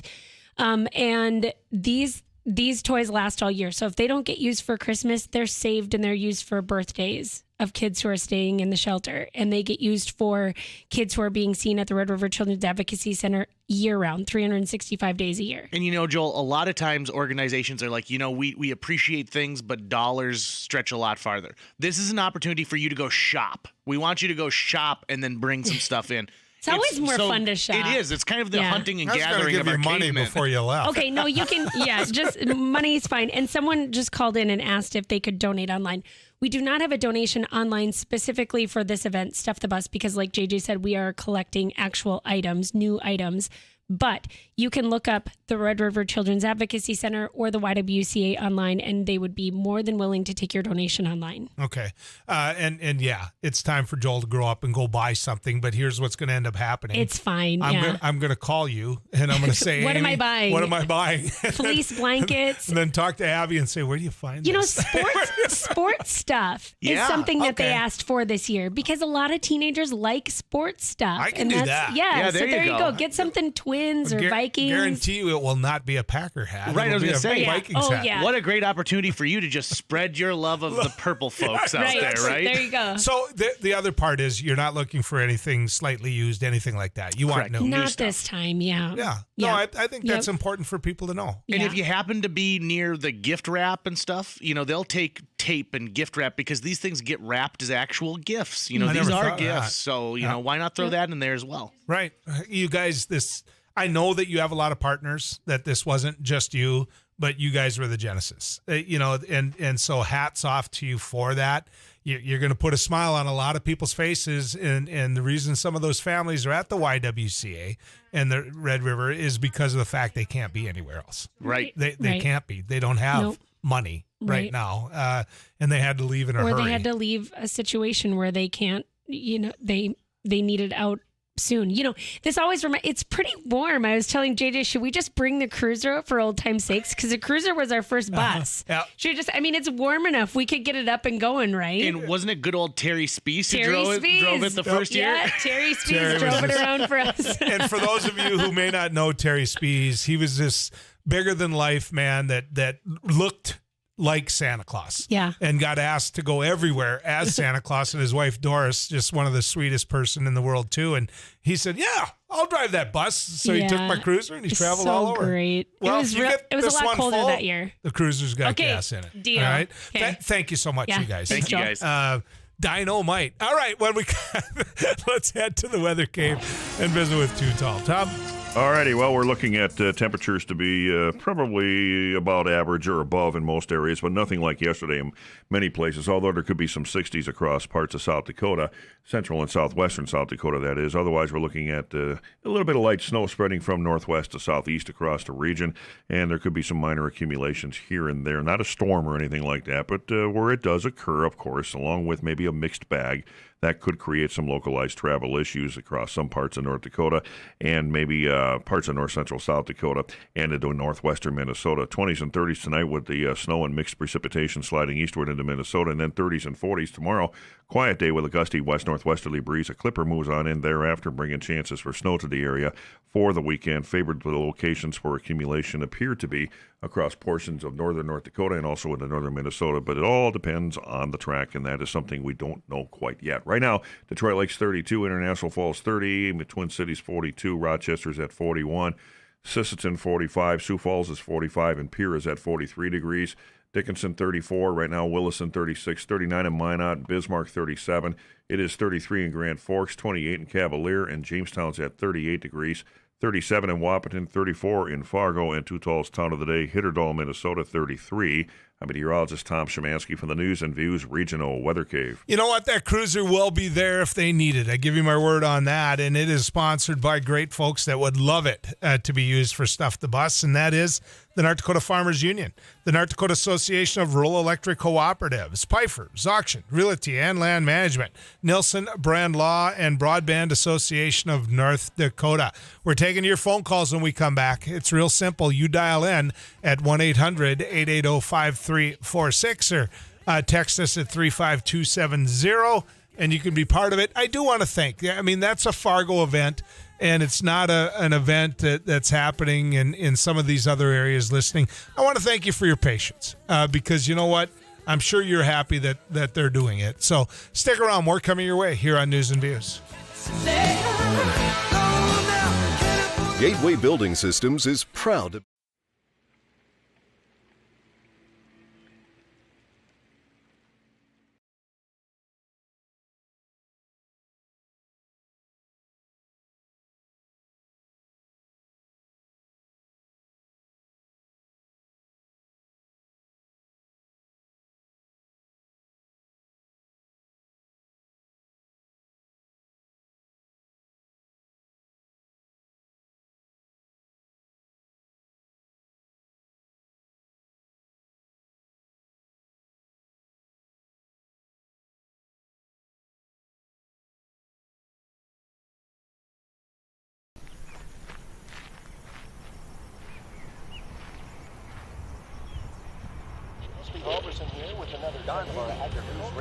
Hey, this is Abby Miller with the Derek Hansen, Couch Potato Radio. Did you see that? It Takes Two. Doug Miller with the morning crew this morning. News Radio. Amy Eiler with It Takes Two. This is Jack Michaels, Voice of Sports. Too Tall, Tom Joel Szymanski. Heitkamp here on the Mighty Sarah Heinrich. Tyler Access, your home. The Mighty 790 and 104.7 FM KFGO. The names you know, the voices you...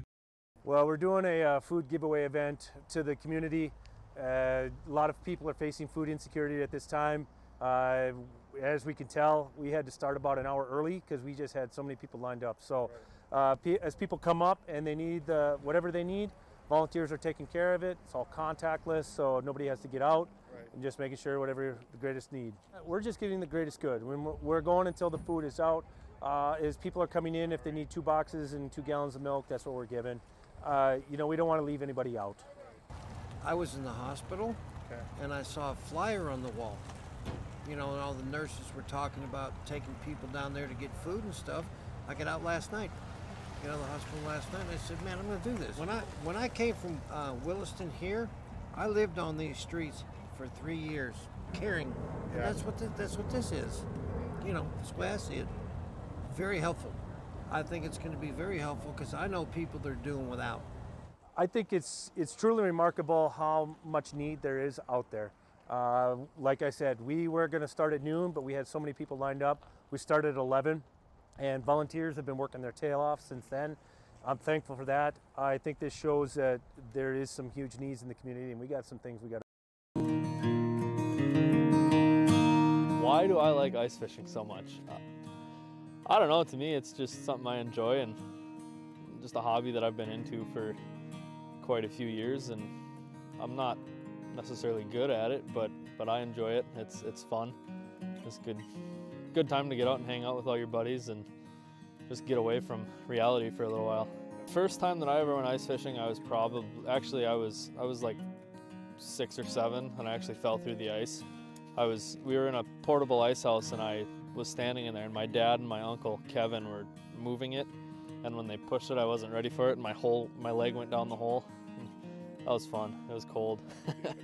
You can get into hunting and fishing and stuff like that relatively cheap, and it's just like buying a vehicle. You can spend thousands and thousands of dollars, or you can just go to Walmart and get enough stuff and go out and do it, and you can be just as successful as the people that spend all the money on it. North Bros Outdoors, yeah, me and a buddy of mine, Jacob Enixon, we went to high school together, and we actually had the idea back in high school to make an outdoors page, just hunting and fishing, four-wheeling, anything outdoors basically.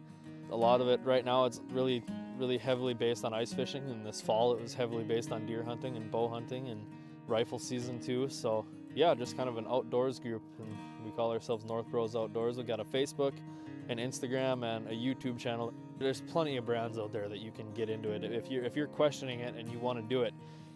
You won't regret it. The outdoors is 237-5948, 1-800-880-5346. I haven't lied to you. It's not the subject that I love talking about a lot, but the truth of the matter is what's playing out nationally is spilled over here. And it's gonna, because that's what we do on this radio show, is it's the topics that are happening. So let's get to Herb. Herb, you're on News and Views. Yeah, you made a comment about there's less abortions under Democrats because there's more hope. Do you remember saying that? I do, and I believe that. Yep. You do? What hope do we have under the Biden administration? Well, I think if you look at what's happening during the Biden administration, you're already looking at money that's going out to those people that it's the two different forms of taxes are the perfect example. This whole notion that if you give a tax break on the top, it's just going to trickle down, Herb. That doesn't happen. The expansion of Medicaid, that's hope. That's happening during the Biden administration. If you look at the type of infrastructure that many people that don't have money are going to get when it comes to broadband, when it comes to service on the internet, that's a change. I mean, those are things that you're really hopeful for, Herb. So you're hopeful for higher social programs, but how about inflation? Isn't that a tax on the poor? How about oil prices? Isn't that a tax on the poor? Well, first off, that's going up like crazy. Isn't that hurting the poor more than anybody else? Well, let's talk about that, Herb. Let's talk about inflation. First off, when you look at some of what's happening, inflation, everybody brings up gas prices, right? Are you mad that gas prices are going down? Are you mad that? And if you look back, hold on, Herb, I'll let you punch back. But if you look at where gas prices were in the past, we're nowhere near where gas prices were in the past. I remember paying $3.80, $3.90. I remember paying $4 for diesel when I had the Cruiser. So go ahead, Herb. Well, that's right. You can pick and choose, because I can remember paying $1.75 3 years ago under Trump. So I don't think that's a valid. Some of the people we're talking about, though, Herb, don't even have a car. right? All right. Yeah. So crime is skyrocketing. Agreed. That hurts the poor more than anybody because it's in their neighborhoods that we're having thousands of people killed. And locally, which is where some of the problem is, they need to get their act together, Herb. I could not agree with you more. I know people that won't go to downtown Minneapolis at night anymore. So I'm not going to make an argument against you on that. I'm not. So thank you, Herb. Good conversation. You bet. Folks, I'm not going to say it was all fun today, but it was a conversation that needed to be had. Good riding with you, folks.